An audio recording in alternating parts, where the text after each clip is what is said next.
Yeah, that was a youthful mistake. What's good? What's good? What's good, fans? Thank you guys for tuning in to the Voice of the Fans podcast, week 249. We got a lot to talk about. We got some MLB to talk about. We're gonna go heavy on the MLB.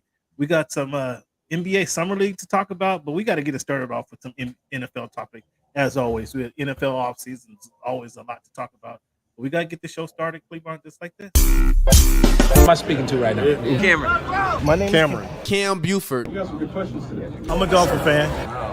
There's always room for improvement. This is a big, big year for Tua to prove that he's a franchise quarterback. I'm more a fan of boxing. Boxing is my main sport. I'm not worried about him right now. I'm worried about Crawford. I'm trying to get that fight made. As a competitor, how much does that competitive spirit get in there and say, I want to fight this guy. I want to get some of this guy. Of course, I want to fight all the guys. Of course that.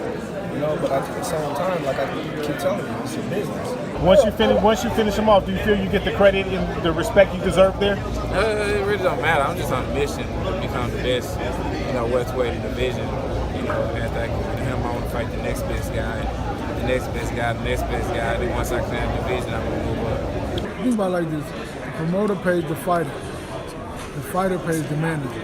Okay. So the manager works for the fighter, and the fighter works For the promoter. Okay. If you can see, you can believe. So you are lifting weights currently?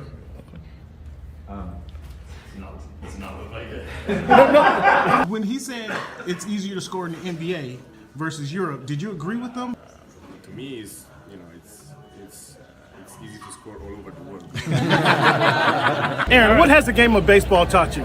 One of the biggest things is being humble. Can you give a message to the kids to kind of persevere through the false teachings they may be giving? Patience. Okay. Patience.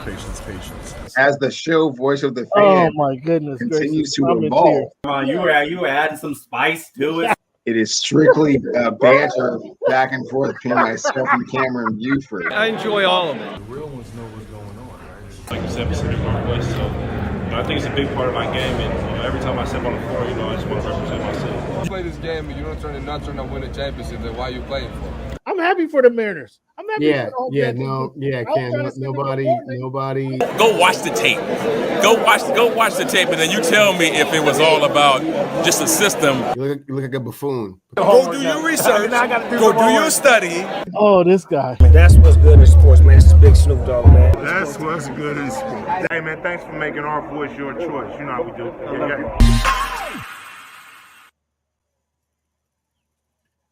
Yeah, give yourself a round of applause, fan, for tuning in to the Voice of the Fans podcast. Like I say, it's July 12th, 249 of this iteration of the Voice of the Fans podcast. Cleveland, give yourself a round of applause for being a part of the show.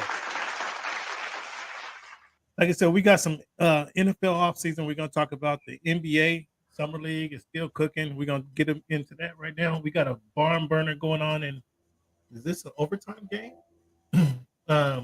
New York and Orlando right here. We're trying to finish it off before your Lakers and the Celtics come on. We're going to get into some Major League Baseball. The All-Star ceremonies was this weekend in Seattle. Cleveland, well, how do you think the city did? How does the city hold up? Having the baseball world descend upon the Pacific Northwest? From a report card perspective, I would have to give us an A-, man. I thought we did as much as we possibly could do. Perhaps a slightly nicer day on Monday, the home run derby, but Tuesday was spectacular. Yeah, great weather. All those clouds were spectacular. You thought those clouds were spectacular? No, the Tuesday game, the actual All-Star game. The Monday, the home run derby, not so much. But I mean, it was still very comfortable. It was about 70. I was impressed with the way the city acquiesced to what they were, trying to do, which was, put their best foot forward and show them what we can do. So there wasn't too much traffic down there in the Soto district? Well, I mean, that's those are things you can't really avoid, Cam. I mean, that's just, it's an all-star game. It's a congested area. You can't, free all that up all at once. Okay. Well, we're going to get to that. We're going to get to more of that. Cleveland, as you know, each and every week on the Voice of the Fans podcast, we play our numbers game. With this being July 12th, 2023, we're going to look at the number 12. And with it being week 249 of the Voice of the Fans podcast, we're going to look at the number 49. When you think of the number 12, Cleveland, Who come to your mind first, or who wore that jersey the best? Oh man, TB12's put a stamp on that permanently, always and forever. Yeah, that's the standard. What about Mark Langston, John Stockton? You heard of those guys? Yeah, what about Jim both of those Kelly? You heard of those guys? Sure. What about in the Kingdom? I remember being when they had the first fan appreciation day for the Seattle Seahawks. Many of you Seahawks fans don't even know they played in a different arena than what do you call it now? It's Lumen Field now. Lumen Light Stadium. It's Lumen Field now. It used to be the Kingdom. It was the Kingdom was there many years ago. And on their first fans appreciation day, they revealed the number 12 is the number for the fans. You don't even give that any respect, huh? Yeah, that's Cleveland for you. No love for the Pacific Northwest. I don't know how he stays in the city, fans. I really don't know. But when you think of the number 49, a little tricky number. Who wore that number best, or who comes to your mind first? Same person, Cam. Julius Peppers. I've always wondered what his career would have looked like if he had decided to play basketball full time. I just remember he was a 6'6". Hey! I just remember watching multiple North Carolina games, and there was no getting a rebound on that dude. There's no getting around him. If he was boxing out, I mean, he could have got 25 boards a game, easy. He was a 6'6" big man. I know, but he was Julius then that Peppers, didn't work. But he was that didn't work strong. Back then. He was Julius Pepper strong, Yeah, he wasn't Charles Barkley at 6'6". He wasn't that, but right, I don't know. Would you say Rodney Rogers? No, I was thinking more like a Dennis Rodman with regard to the no. Come on, cut it out. Yeah. Cut it out. Dennis was 6'9". Dennis was 6'9". He was who's the dude who played for Phoenix? What I want to say, Rodney Rogers played for the UW, though. But what's the guy who played for Phoenix? Rodney somebody.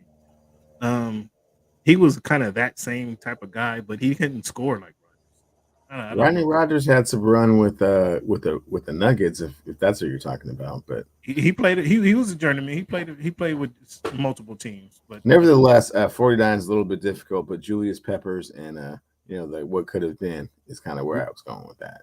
Ron Guidry, Dennis Smith of the Broncos. And no, he's better than both of those guys. Yeah, he was better than both of those guys. Tremaine Edmonds right now for your Bills. Yeah, Okay, Cleveland. Let's talk about some NFL action.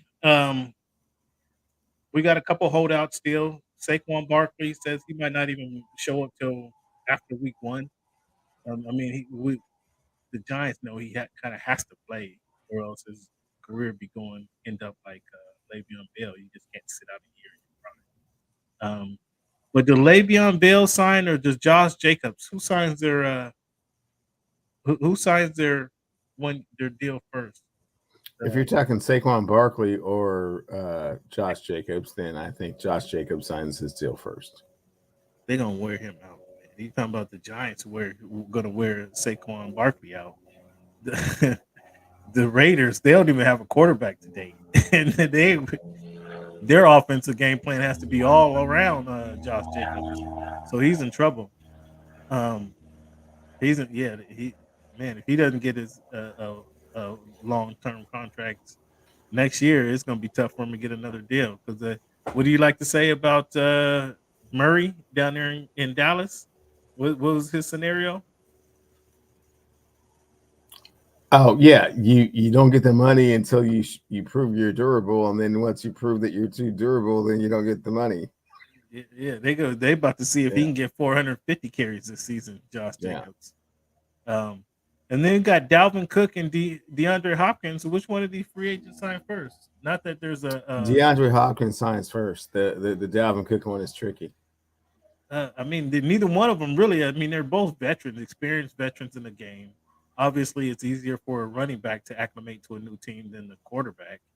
But neither one of them really have to sign until after training camp, Labor Day, right before week 1. Really, truthfully. So we'll see how that works out. But you say DeAndre Hopkins signed first, huh? I think the wide receiver signs before the running back. Yeah. I mean, and that's probably how it should go. Talking about another running back, Alvin Kamara was sent into community service.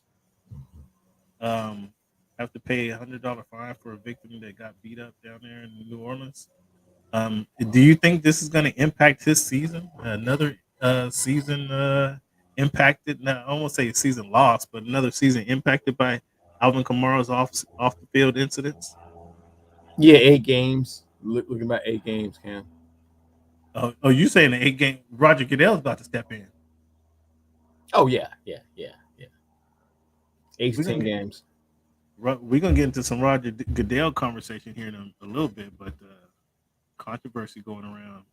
Look like John Gruden wants the story to continue. John Gruden is trying to make his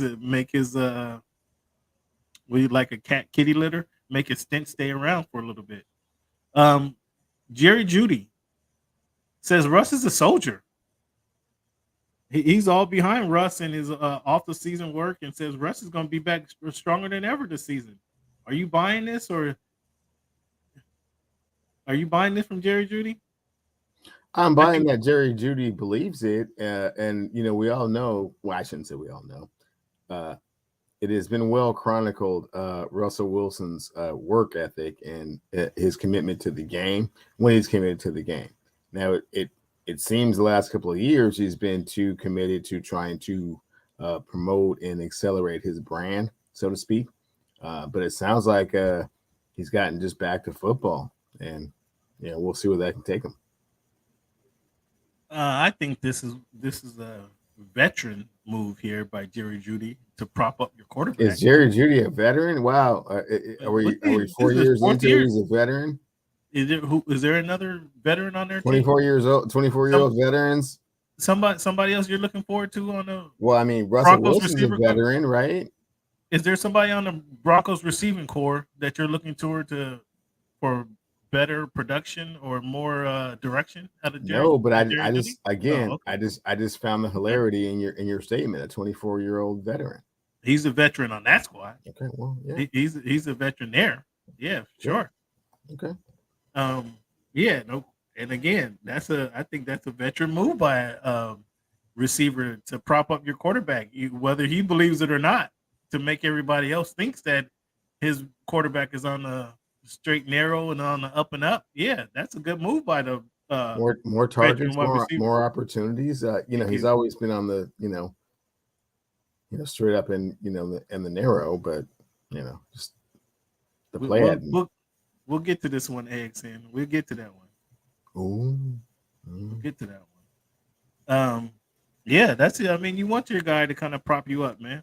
You want your guy to kind of prop you up. And speaking of another receiver, and this is, I think, on the flip side of this, Justin Jefferson let it be known who his top receivers or top quarterbacks were. You want to rattle off? Do you know who he picked?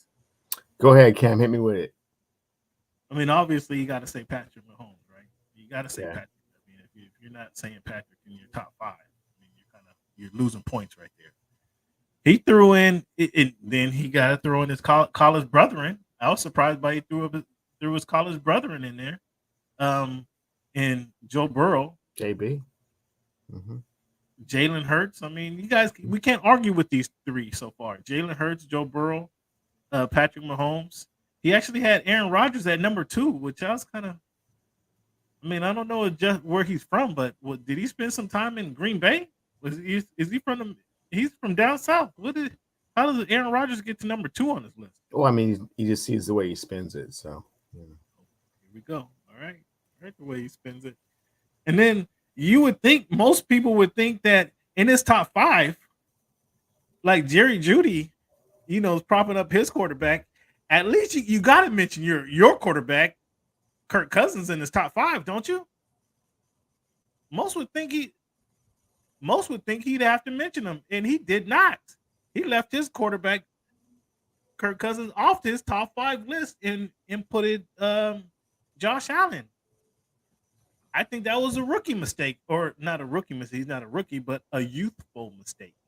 What do you think about his top 5 there? I think it was refreshingly honest, Cam, and that Justin Jefferson is lightweight, kind of saying, "Hey, man, I put up pretty, historical numbers, to be perfectly honest with you, last season with that guy. Imagine what I could do with like one of these other 5 quarterbacks. Would you guys like to, get into the market and see if you can find one of those, or at least something a little bit more comparable than Kirk Cousins, man?" And I don't think there's any shame in leaving him off. I mean, it's like, trying to motivate him as well, Oh, you thought Be it was better. a motivational. Do You thought better. it was a motivational tactic. Do better. If that was a motivational tactic, I have to applaud the young man. If that's where his mindset was from, but I don't think that was it. But I have to applaud the young man if he was motivating Kirk Cousins to become a top 5 quarterback or to do better. Yeah, do good enough to be on my list. Yeah. Woo. I think that was kind of a low blow though, Justin. Like I'd like to talk to Justin and say exactly where were you coming from with that list? Because to leave your own personal quarterback off the list is that was kind of surprising. Speaking of Aaron Rodgers, he mentioned Aaron Rodgers number 2 quarterback on the list. Aaron Rodgers and the biplanes will be featured on HBO's Hard Knocks. I guess there was no kind of surprise by that, right? They were the first ones out there. All of New York is kind of pushing for it. I guess it's kind of no surprise that the biplanes will be featured on the Hard Knocks this season. What's your thoughts on that? Cool. You know how I feel about Hard Knocks. I'm not a huge fan. So if they want to be part of the circus, go ahead and do that. It's going to be a circus anyway. So why not let everybody see the circus? Why not get some more publicity from it and some more exposure and some more fans? Yeah. Well, let the fans know what you think about Hard Knocks. Like, what's your resistance to Hard Knock? It's just so overdone and just over dramatized, man. I can't handle it. Last one I watched, like I said, was during the Darrelle Revis holdout, and it was obnoxious. The one that I watched before that was when the Ravens had won their Super Bowl and trying to repeat, and it was just obnoxious. I've watched a few in between, but just a few episodes. It's just, So you didn't see the one when the Cowboys and Jerry Jones gets his Egg McMuffin served to him on a glass plate? You didn't see that one? I didn't see that one. Yeah. Okay. I mean, there's some interesting stuff that goes down there. Some good camera work, some good cinematography. Got to give those guys some credit. So who puts those shows together? I mean, years past, like when the Ravens done it, there was physical cameras coming into. When I say physical cameras, but viewable cameras in sight. Nowadays, they just stick the little camera up in the corner and grab the content from it. So it's a little different. It's not as intrusive, if you will, with the big, large actual cameras in the room, in the space. You kind of forget that they're there. So oftentimes you catch some stuff that you might not have caught. Well, you see a lot of stuff that average fans don't see very often. So that makes it intriguing. That's the intriguing part about it. Cleveland, John Gruden, lawsuit against the NFL. I mean, we would have thought that went away, but it turns out where there's smoke, there's fire. Your guy, Daniel Snyder, trying to get back in the good graces of the NFL, decided to spearhead the investigation on John Gruden and some emails that he saw, and decided to hire some guys to leak these emails. It turns out that those same leaked emails got him in trouble and the reason that he was being forced to sell the team. But then John Gruden says, hold up. There's more to the story, because the NFLPA, the head of the NFLPA and Roger Goodell were privy of these leaks, and it's not known that if they didn't leak the emails themselves. So there might be a little the pot calling the kettle black in there in the higher ups in the NFL, and there's more to be known about this story, Cleveland. As you know, as much as you know about it right now, what's your thoughts on this situation? Nah, man, the emails in and of themselves were extremely inflammatory. So even if you say, "Oh, well, they leaked They it did after it it too. got leaked," it's like, come on, man. But now it's saying that Roger Goodell was privy to Roger Goodell and DeMaurice Smith. Either one of them could have actually leaked these emails. Could have, but there's no proof to it.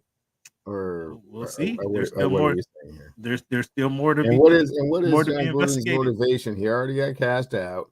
He's out. He's out. He's never ever coming back to the NFL. So I mean, you can say what you want, but yeah, I mean, from the emails that I heard, yeah, if you said they're that all stuff, yes. I don't think he's denying that. I think he's saying I wasn't the only one. Is what he's saying. Okay, but the emails got leaked of you saying these things. So but he's saying I'm not the only one. And so the funny thing about it is that Dan Snyder was trying to get on the NFL and Roger Goodell's good graces by leaking the emails, and it turns out that these same emails that he commissioned being leaked came back and smacked him in the face and caused him to get in further trouble and have to force a team. I mean, that's kind of the comical part about it, but it's a bunch of billionaires, throwing money in a problem and pointing the fingers what it amounts for sure. Yeah, he's about to cash out a $4 billion richer than when he bought the team. So yeah, he is. Cleveland, we're only a month or so away, man, before it's draft day for NFL fantasy teams. And when we look at the NFL fantasy teams, I mean, get your notepad out, fans, because we're going to give you right now, I'm going to give you my top 5 and let Cleveland talk about his top 5. Running backs this season in NFL. Top 5 running backs in this NFL. And I want to see what your list is compared to my list here. So I'm supposed to be giving out insider information with regards to what I think the top picks should be at running back. Well, I mean, you can give your feedback or not. I mean, knowing you, we're doing it far enough out where the draft isn't next week, it isn't tomorrow. So hopefully you'll have some honest feedback and not try to sandbag the fans and tell them that you think Charbonnet is going to be a top 5 running back. Hopefully that's not what you're going to try to tell the people. Okay, just this once, fan, I'm going to give you a quick top 5 of my running backs that, you really should be paying attention to. Derrick Henry at number 1. You got Derrick Henry at number 1. See, I thought that I actually left Derrick Henry off of my top 5. And after your top 5. Oh, well, then we gotta go with your top 5 first. Listen, no, but here's why. Here's why though. Wild. Here's why. Why? Derrick Henry has been a top 5 running back the last 4 or 5 years, hasn't he? What do you like to say? What's your phrase that you like to say? You putting on your owner and saying, man, you just got too many miles upon you. You just got too many carries and still be productive. You like to use the phrase. What I'm saying? I just can't use you this season, my dude. You can't be a number 1. What's the phrase you like to? Just been doing this for too long. Now you cut it out. You cut it out consistently for just too long. You cut it out. What is your favorite phrase you like to say about NFL players? You love to say about NFL players in their lifespan. The age and dog years. Exactly. So when you did it for 5 straight years, I mean, at some point, the average lifespan for an NFL running back is 4 years. I think he's at year 6 now. I'm having trouble putting him on my top 5. So I'm personally had to exclude him from my top 5. I mean, if I had a draft number 9, I guess I might take a receiver and come back with Henry, but I would hesitate to make Henry my number 1 pick of the draft. But continue. And that's your own words against. That's your own words. That's your favorite saying that you like to say. And I'm surprised you have him at number 1. Wow. Go ahead. Okay. We'll come back to Jonathan Taylor at number 2. Okay. Where's the kick returner? Where you got him at? I'm not done with my list, Cameron. Go ahead. You stopped me like midstream. Now I lost my train of thought. Hold up. What did I say? Got Derrick Henry and Jonathan Taylor. Okay. Okay. Bijan Robinson. Okay. Number 3. That's not a bad pick. The kick returner, is he next? Is the kick returner next? Can I finish with my list? Go ahead. Go ahead. Christian Jackson McCaffrey and number 4. There he goes. There he goes, the kick returner. And fans, if you guys don't know, I told Cleveland years ago he was gonna be a stud in the league. And what you tell me, Cleveland? He's gonna be a kick returner at best. Is that what the fans? Because the fans want to hear about the number 5 pick. What's the number 5 pick? They don't want to hear that. Cleveland called him a kick returner. It's the chubby guy, Nick Chubb. Nick Chubb. Okay. There's one guy that you left off your list. I think there's one guy that you inconspicuously left off your list, and my list. I got Jonathan Taylor number 1. Okay. I got Jonathan Taylor. I got Austin Eckler number 2. Oh, do you? Yeah, last 3 years he has more touchdowns than anybody. Fans, you should disregard that altogether. In the last 3 years, he has scored more touchdowns from the running back position than anyone in the NFL. So if you're looking at touchdowns, totally disregard that altogether. Number three is a kick returner, Christian Jackson McCaffrey. Number 4, I have Bijan Robinson, and then I have Nick Chubb. Okay. So the difference I couldn't put Derrick Henry on the list. So the only person that we differ on is you don't have Derrick Henry at all, right, and you have Austin Eckler at number 2. Yeah. Okay. Yeah. Exactly. Fans will see how that logic works out in real life. You don't have to like it, but that's my list. That is my list. I don't have to like it. Yeah. And don't you try to jump in there. Don't you try to jump in there and steal him next month. I really don't particularly, but Josh Jacobs is going to get a lot of carries. That's not a bad pick. He's going to get a lot of carries. If he comes to camp, actually. If he comes to camp, he's going to get a lot of carries for sure. So that's not a bad. If you're in the second half of the top 10, that's not a bad pickup, Josh Jacobs. So what do you think about the top 5 wide receivers on your list? How would you go? The top 5 wide receivers. I'll go first. My head. I'll go first this time. Number one, I got Jamar Chase. Obviously, he got Joe Burrow throw it to him, so he's absolutely going to be a beast in the league. Number 2, it's a toss up between. I gave Justin Jefferson the nod, but him or Tyreek Hill, either one.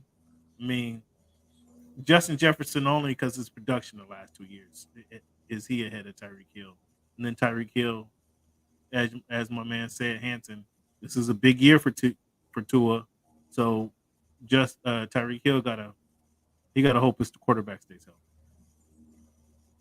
Number 4, I have now. There's rumors that Cooper Kupp, his quarterback, is on the blocks. There's rumors that the Rams and the Rams are looking to trade his quarterback. It's funny, just after they won a Super Bowl, I guess it's a big contract that they're trying to get rid of. But Cooper Kupp, quarterback is on the clock or is on the blocks. So at this moment, though, I got Cooper Kupp at number 4, and then number 5 is Stephon Diggs, who I left off my list though, and I don't know if he'd be on your list, but it goes back to him and Cooper Kupp have the same issue with the quarterback situation is in flux. Devontae Adams, even with scrubby quarterbacks, he's kind of the same position as Justin Jefferson, except he's a little older. That's the only difference. What's your thoughts on the list, give us your list, and then you can give us. My list would go Jamar Chase. Come on, man. Cortland Sutton. AJ Brown. Ooh. And then I would come back to Justin Jefferson. Okay. And then obviously can't leave out the NFL MVP from 2 years ago. Tyreek Hill. Oh. So that just leaves the number 5. Tyreek Hill not on the list. So as I was saying, I was getting to the rest of my list. Number 5, DK like Who? DK Metcalf.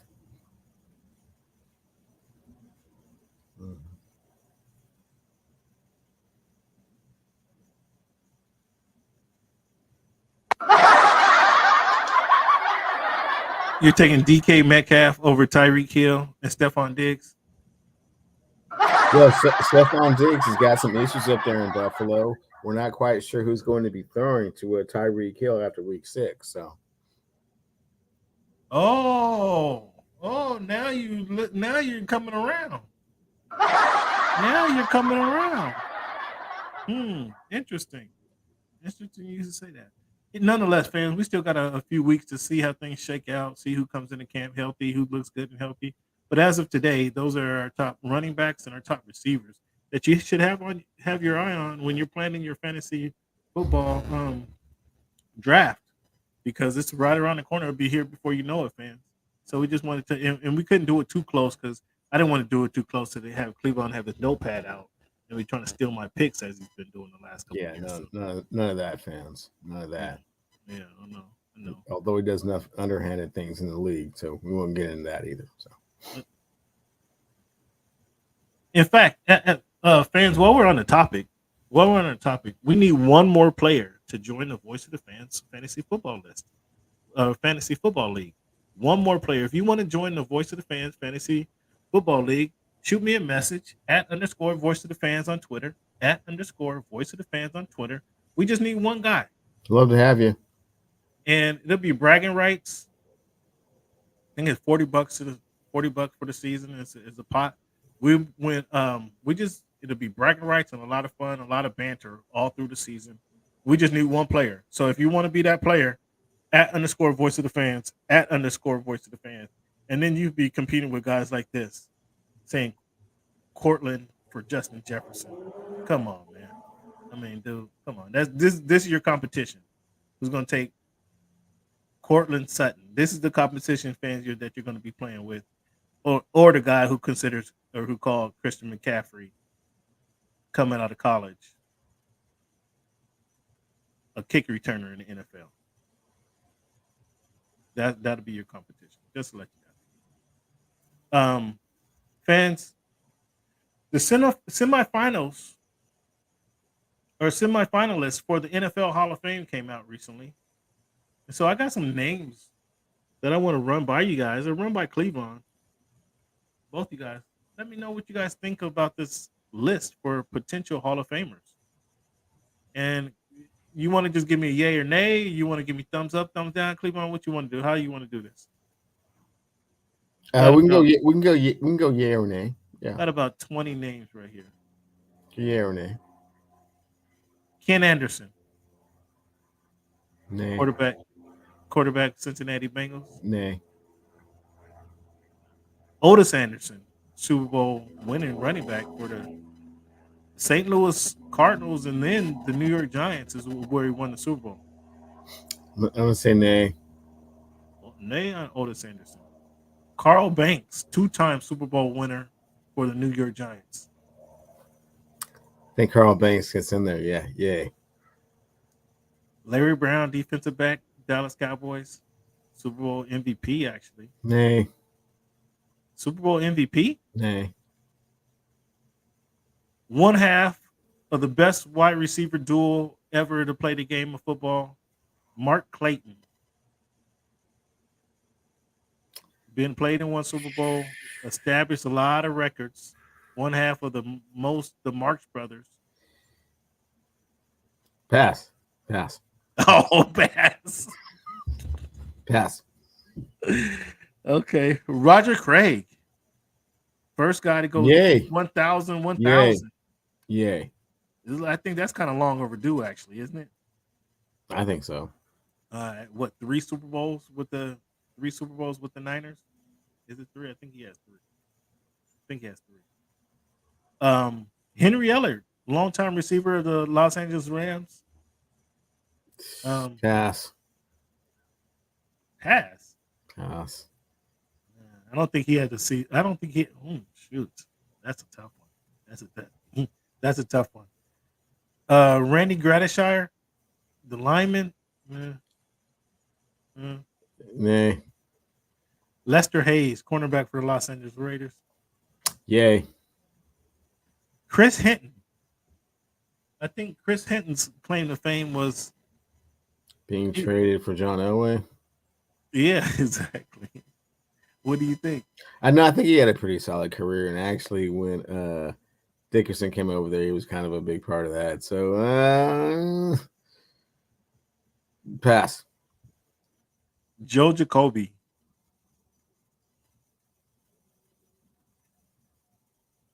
I think Joe has to be in. He has a couple of Super Bowls under his belt.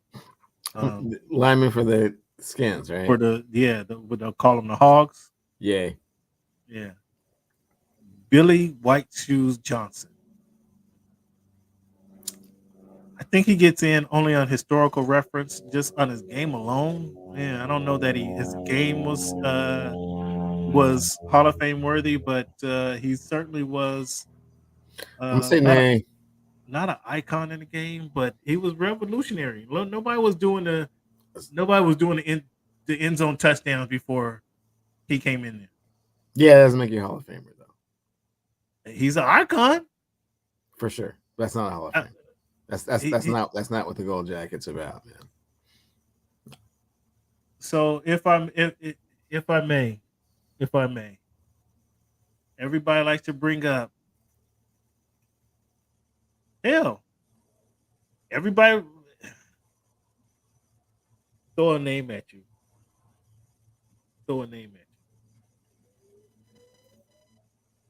Allen Iverson. Was Billy White Shoes Allen Iverson? No. Jim Marshall. Yay. Clay Matthews Jr. Nay. Clay Matthews? Mm-mm. Steve McMichaels. Chicago Bears. Nay. Lineman. Wow. Yeah, you're tough. Stanley Morgan, long-term wide receiver. I'm gonna let him in. I'll let him in. But you're gonna pass on Henry Elliott and Mark Clayton? I mean, Stanley Morgan did a lot of things. I mean, when he went to the Super Bowl, the receiving records were a little bit different. He went to the Super Bowl. Okay, pass on that. They got smashed. You're right. I was letting out some cats that were probably had much better numbers, so we'll pass on that one for now. Sterling Sharp.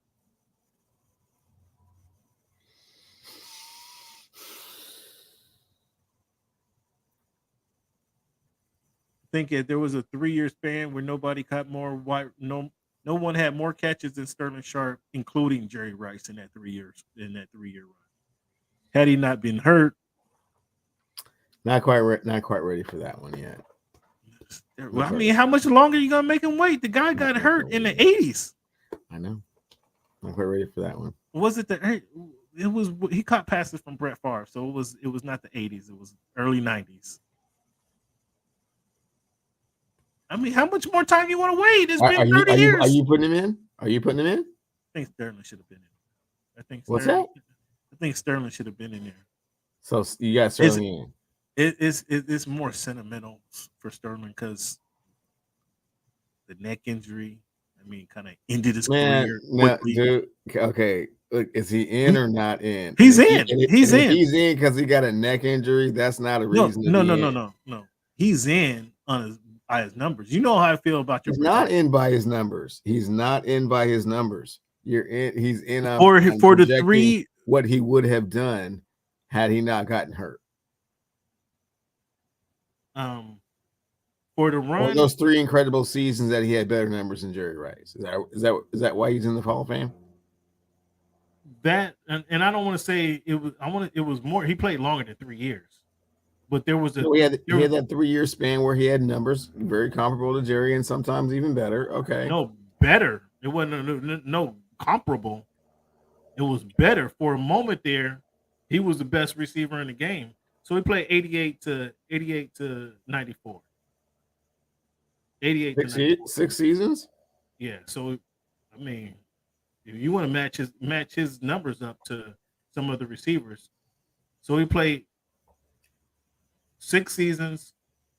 4 of those seasons were over 1,100 yards receiving. 4 of those seasons were over 1,100 yards receiving. He led the league. He was a 3-time Pro Bowler.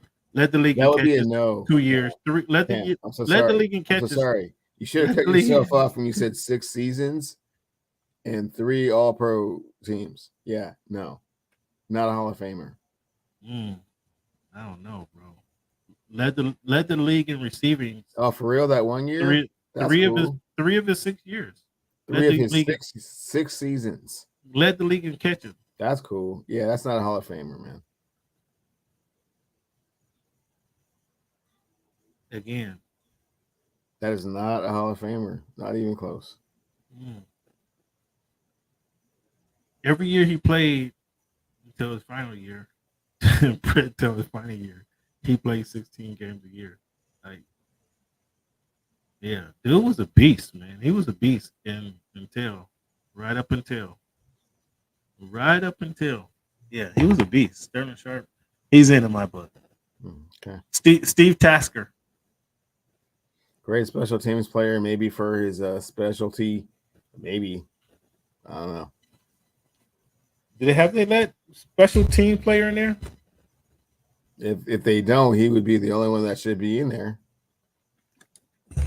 How long have these guys been eligible? If they're not, wow. So you have to wait 5 years to become eligible, and then after that, I mean, some of these. So you give them quite a while. So you give them 5 years, 5 years of eligibility before they're out. If they don't make it in 5 years, they're off the list. SB, that's kind of harsh. That's real. That's rough. That's kind of harsh because there's players that's been waiting 5 years. By the time these players are eligible, the playmaker had to wait 4 years. I mean, damn. SB, that's poof. You're trying to thin out the list. The NFL is already the toughest Hall of Fame to get into. It's already the tough. I think Cooperstown's a little harder, but this is pretty strict too. Come on, Cooperstown. If your name was in the paper twice, they put you in. Come on. This is the NFL's already hard enough to get in. This guy wants to eliminate you after 5 years. You got 5 years to get in. Oh, that's cold. You cold, dog. Everson Walls. Borderline. Pass. I think that's a no. But because of where he played, he might sneak in. Because of where he played, he might sneak in. So fans, I'm gonna let us know who you think should get into this list. That's a healthy list, about 20 names. There's more names on the list, but those guys I didn't mention shouldn't even get consideration. There's more names on that list, more names to be heard when this list comes out here in the next month for the Hall of Fame Bowl. When the first time we're gonna see your guy in gangrene. See your guy A-Rod in gangrene. We'll know who's in it by then. We'll know who's in it a week or so before then, I would imagine. But that's the list right there. That's our list. Let us know. Hit us up @_voice of the fans on Twitter, @_voice of the fans on Twitter. Let us know what you think about this list and who should be in that isn't in. That'll be good to know as well. We'll run that list next week. Corey Dillon. Does Corey Dillon get on this list? Should Corey Dillon? He's past his 5 years. Does Corey Dillon deserve to be in the Hall of Fame, Cleveland? I've heard a lot of information, especially up here in the 206, since his rant that have made me kind of reevaluate the numbers a little bit. He got a ring. He got a ring. He did it for many years, although the team stunk. And that was that era. That was that era of, he was still in. He came around when they still gave running back the ball, right? They still used it. Well, they still give running backs the ball then, but they used the hell out of him. He broke Jim Brown's record. He broke Walter Payton's record. I mean, the only thing he got a ring. What would you like to see more out of Corey Dillon for him to be a Hall of Famer, Cleveland? I guess just consistency over time. Consistency over time. He played 8 years with the Bums, the Bungles. What did he have to do to convince you that he should be a Hall of Famer? Consistency. The kid played 11 years, 11,000 yards rushing, 82 TDs. What? Can you pull up Ricky Waters' numbers real quick? Do you think Ricky Waters should be in the Hall of Fame? That's always been kind of like the argument. Do you think Ricky Waters should be in the Hall of Fame? I mean, quite possibly. I think he has very similar numbers to Corey Dillon. 7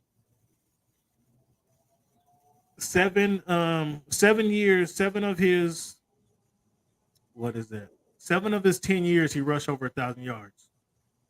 That's Corey Dillon. 7 of his 10 years, he rushed over 1,100 yards. That's Corey Dillon.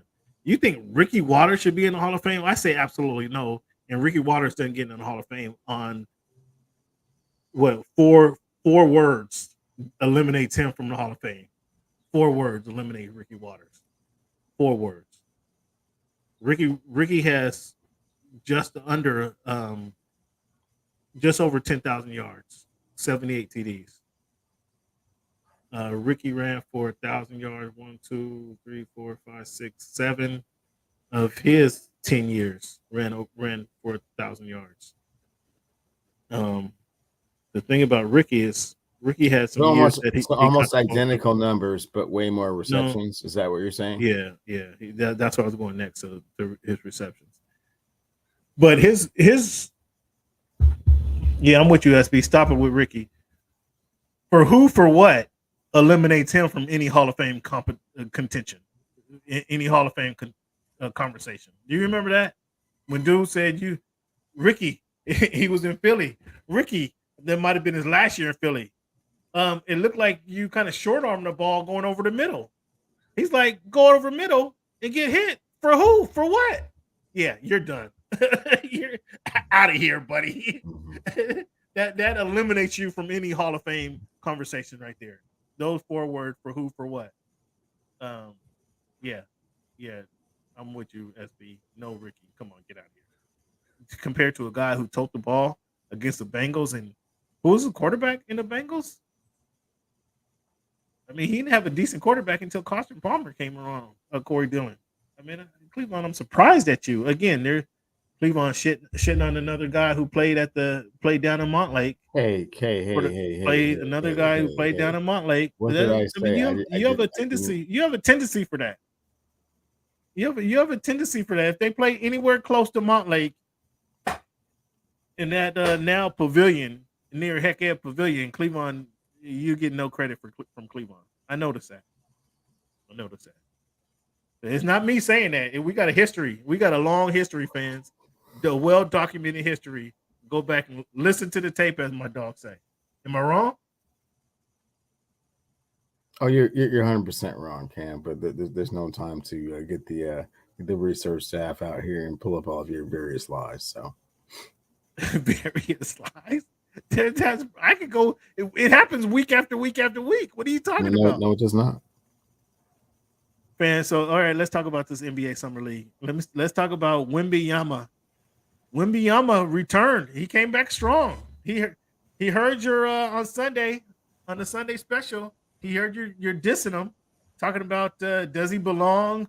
Is he gonna be around? And is this what we wanted to? Is this what everybody was excited to see? He heard all that, Cleveland, from you, and he went ahead and 27, 12, and 3.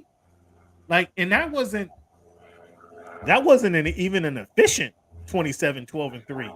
Like to me, he kind of fell into that 27, 12, and 3. I don't know. Did you watch the game pretty closely, or were you out enjoying it? Well, I did watch that. I thought that they definitely focused a lot more on him and his skill set, and I think that he was embarrassed about the first performance and was definitely out on a mission to show people what he could do. Yeah, he came out and like I say, I think he kind of stumbled into that 27 points, because midway through the game, he was still he had 12 points, I think, at halftime, and a couple 3-pointers he hit. He got fouled and hit a couple and ones. He added one tip dunk that, showed some of what he's able to do. He got the rebound and didn't bring the ball down, but it was kind of he jumped up, got the rebound, and on the same move, it was kind of dunked it on his way down. I was like, okay, Wemby. Well, he got the ball in the post, dunked on one cat. We saw saw him cross somebody up, pull up jumper at the elbow. Saw him step into a three. Again, I think he kind of stumbled into that 27 points, but he got his 12 rebounds, 3 blocks. So he's averaging 4 blocks a game in summer league. He's averaging 10 rebounds, double rebounds, double digit rebounds, I should say. So what's your thoughts? Is it more of what we saw in the game 1 or more of what we saw in game 2? Yeah, I don't know about your stumble into the 27. That sounds kind of weird, but he stumbled into it. Basically, what he did, Cam, was like a video game.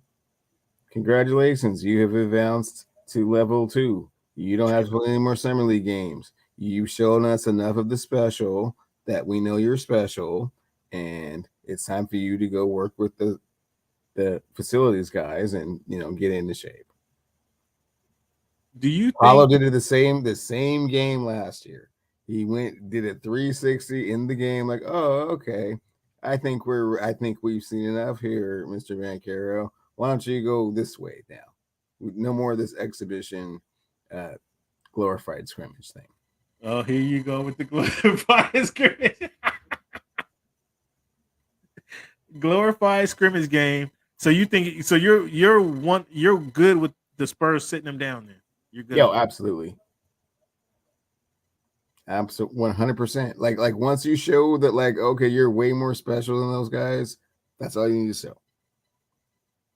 That's all you need to do. So Jabari going for 40 and then return and then following that game up weird, with a 37 points. Yeah. You don't want to see these players. No. You don't want to see these players kind of show and prove what they've been working on the offseason, how much better they've been. You don't want to see that. Got your 2 games. You want to see that in this preseason tournament? That's what you're telling me? You'd rather see these guys play in that preseason tournament than in the summer league. That's what you're telling me? What preseason tournament are you? I mean, this BS tournament that they announced over the weekend. Okay, well, that's during the regular season of an NBA schedule, correct? The season, okay, well, the season starts October. That's vastly different from summer league. The season starts in October. The preseason tournament starts November 8th. Okay, summer league is practice. It's not even the real coach. It's not even the real players. It's not even the real coach. You give the NBA Summer League no value whatsoever. No, it is valuable for those that it is valuable for, but that's part of what the Summer League is, to show that you don't really actually need to be here. Wow. That's part of the criteria of it. Like, show that, like, you're like, show the thing, man. Why we drafted you number 1 or number 2 or number 3, show the thing. Oh, okay, you showed the thing. All right. Go sit down. Go sit down. So no more. We won't see Scoot all for the rest of the summer league. Well, I mean, he had an injury, so maybe a game or 2. I mean, maybe a game, but hopefully no. Do we see Miller in the first game? So Miller, I mean, we're still looking for Miller to show up. He showed up today. He showed up today. I didn't see the game today. Did he put up some points? He finally scored more than 15 points in the game. I think he was like 28, 29. It's probably time to shut him down. Well, yeah, to your point. Now, we've been waiting on to see if he can get up for a double 20-point game. And if he did that today, I didn't see it tonight. I didn't see it. After hitting threes, knocking off fools. Yeah. He showed it. I'm about to go back and look at the highlights because I'm wondering when's he going to show up to Vegas, because he didn't show up to Sacramento. I was wondering if he's going to show up in Vegas. About Wemby, Kenny the Jet says by year 4 he will be the NBA MVP. It's a good year. It's a good time to kind of develop what he's good at and surround him with talent at the same time. So in 4 years from now, Giannis would be 30. JT will be like, 28, Luca will be 26 29 ish. No, like 26, right? Okay, 26, 27. 27. Okay. Paulo. Ja will be like 26, 27. Yeah. Paulo will be being like 25. Okay. So we're talking about Wemby's going to be better than all these guys? Yep. And B's going to be, what does it be, 29, 30 right now? It'd be somewhere between, 28 and 32. Somewhere in there. So Wemby's going to be better than everybody we mentioned. Ja included. JT, as you mentioned. Who else is out there? Anthony Edwards. He's going to be better than Anthony Edwards in 4 years. Yeah. I mean, I like Kenny the Jet. I don't want to say he's wrong, but there's a lot of good players to say in 4 years. All these young players that we're seeing right now. Devin Booker, what's Devin Booker going to be? 31, 32 at that time? Like, these would be players rounding into their prime, rounding into their prime. Scoop, Anthony Simons, what's it? Your guy Shane? Yeah, those guys don't have the skill set, man. If he is who we think he is going to be, yeah, it's about a 4-year process. Wow, I think that, man. And then the 7.5 will kick in, and he'll have figured out how to utilize the 7.5 much better than his rookie year.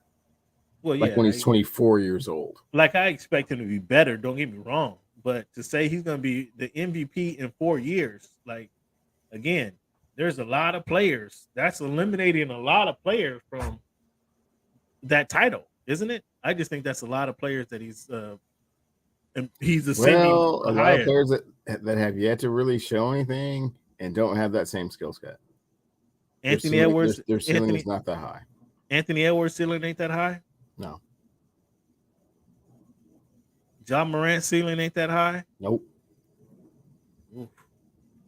Oof. I mean, come on. That's the only thing I'm saying is there's some players that we just went down the line that in 4 years, like, that'll be their prime. JT would be prime. I mean, Luka would be prime. Giannis would be he'll be on the backside, man, by then. That's an admission. That's an admission right there. But Wemby was big in the summer league. They announced this BS tournament that they starting up again. The season, if the season starts October 31st, which it typically does. The first round of these, not the first round, these teams are playing. It's a round robin. They'll be playing. League split them up into different pods, and they'll be playing these pod games Tuesdays and Thursdays, Tuesdays and Fridays, I think it is, starting November 8th, and then the finale will be in Vegas on the 9th. Semifinals on the 7th. The finals is on the 9th of the BS preseason league. Again, the season, everybody knows the NBA season doesn't really start until Christmas. I mean, really, the season doesn't start until Christmas. Truthfully, nobody paying attention to it till Christmas. They have their Christmas Day bonanza, and then I think we got the Super Bowl in February, and then it's Martin Luther King Day when everybody's like, "Oh yeah, the NBA is on. They are playing." So for this, maybe this will grab somebody's attention between the bowl games in the college football season before people's attention. I don't know. I think to call it a mid-season tournament is a farce because it's at the beginning of the season before the season even starts. So that's kind of strange. We'll see how it works out, Cleveland. But you're high on it. You sound like you're pretty high on it, right? Yeah, I'm optimistic to see how this turns out. I think it'll be a lot more popular than you think, and whatever issues they have with it, they'll tweak it along the way. I like it. I mean, NBA fans will tune into it. I don't know how many more fans how many more eyeballs they're gonna draw. Well, we'll see. I mean, that's what they're experimenting with, Cam. It's gonna get more popular for sure. Yeah, we'll see. You don't like the playing tournament either when it started, but I mean, you love it now. And again, I think those teams should be competing they should be competing in a tournament to get the number 8 seed instead of this. Yeah, we don't have time for all that, man. You barely scratch the surface. So, but the biggest news, the biggest revelation of the summer league with Adam Silver says there's no doubt. Clearly, they're trying to impress Vegas. Clearly, the Adam Silver is trying to get to. Adam Silver is trying to get to Vegas to throw more parties. He said they know how to handle parties. It's all about the impending TV contract. It might be with somebody to just more money. It's a money grab. I said that last week. It's a money grab. That's why I said that. It's a money grab for sure. But the biggest news was Adam Silver clearly is trying to get in bed with the city of Las Vegas. Later on this year, in October, I think it is, the Clippers are going to return to Seattle for their annual Rain City game. Adam Silver said there's no doubt there's enormous interest in expanding into Seattle. This is the longest unkept secret I've known.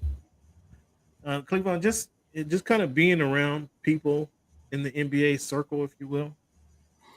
It was comical. The year San Antonio Spurs traded Kawhi to Toronto. That whole season, covering the Clippers, from beginning of the season until that July when Kawhi actually signed with the Clippers and they had the little announcement, the parade at the school. It was kind of known all year, that whole year, that Kawhi is coming to LA. It was said, it was rumors, and then the rumors just kept getting bigger and louder throughout the season. It was kind of weird. I'm like, guys, where are you getting this from? This dude's doing what he's doing. He's in Toronto. Yeah, but he only has a 1-year deal, or he's under contract. His contract will expire at the end of the season. Right, he's playing in Toronto. He's about to win a championship. Yeah, but he don't like the cold. Guys, he's about to win a championship with this team. Yeah, but he wants to come home. Like, guys, where the hell you get? So all year, the whole year, Cleveland, 360 days. That rumor just kept growing and growing and growing. It was just kind of weird. Like, you hear one person say something, okay, maybe it's true, but then you hear the third person, the fourth person, then you hear the executives talk about it. It's like, wow, this is crazy. Like the whole year. At the NBA Finals, Golden State and Boston. Not this past NBA Finals, but last year's NBA Finals. Okay, Adam, where you guys expanding to?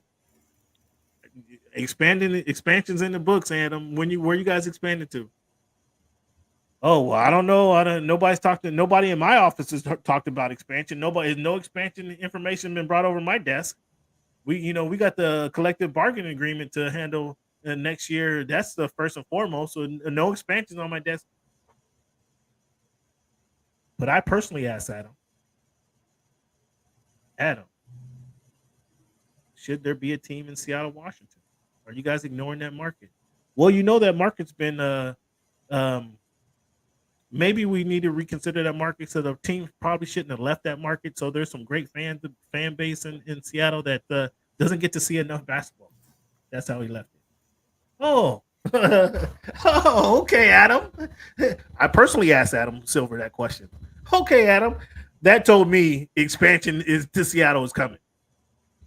So I can comfortably say, and I will tell you fans this, everything that I'm hearing, even going into this season, not this season coming up, but last season, that it was true that they were waiting to get the collective bargaining situation figured out. To your point, SB, they got that collecting and bargaining thing situated, right? Remember, if you guys, there was a small hint of maybe there'll be some teams holding out. Maybe at the beginning of the last season, maybe things won't be able to work out. But Adam Silver doesn't. Adam Silver is definitely more of a partner with the players than David Stern was. David Stern was more gavel. This is how it's going to be, and you guys fall in line. That's more how David Stern managed the league. Adam Silver is more, okay, guys, how do you want to play? How do you want this to play out? How do you want to handle this situation? Talking to everybody involved, obviously, the NBA PA and NBA players especially. So the players agreement, that collective bargaining agreement got taken care of. Then it was, okay, now we have the TV contract to be focused on now. Well, that's all but done. The TV contracts. That's all but done.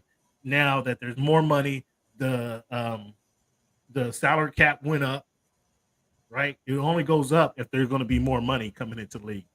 The salary cap doesn't go up if there's less money coming into the league, right? That only makes sense. You can't raise the salary cap if the teams don't have more money to play with. So that only makes sense. So that's taken care of. The only thing is expansion, guys. We're here at expansion again. Adam Silver from just, again, last finals. When I had a chance to personally ask him, he didn't say no. He said we got some things to handle before we get to that point. Well, we're at that point. We're at that point. And so what I see from this season, with this admission that there's no doubt there's enormous interest in Seattle. That's Adam Silver's words. And that's not a secret. Well, that's the worst kept secret in the NBA, Adam. The worst kept secret in the NBA. And so I can comfortably say, not this season, but 24-25, the Seattle Mariners will be back in the NBA. Or, what, Seattle Mariners? Why? I'm looking at your Mariners hat. The Seattle Supersonics will be back.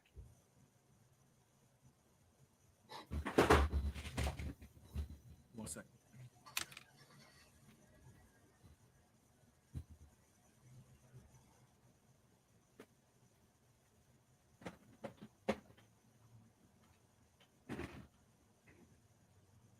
The Seattle Supersonics will be back in the NBA in 24-25. That's what I'm saying. That's my prediction, fans. You guys can hold that to me. You can hold me to that, Mr. Cleveland, SB.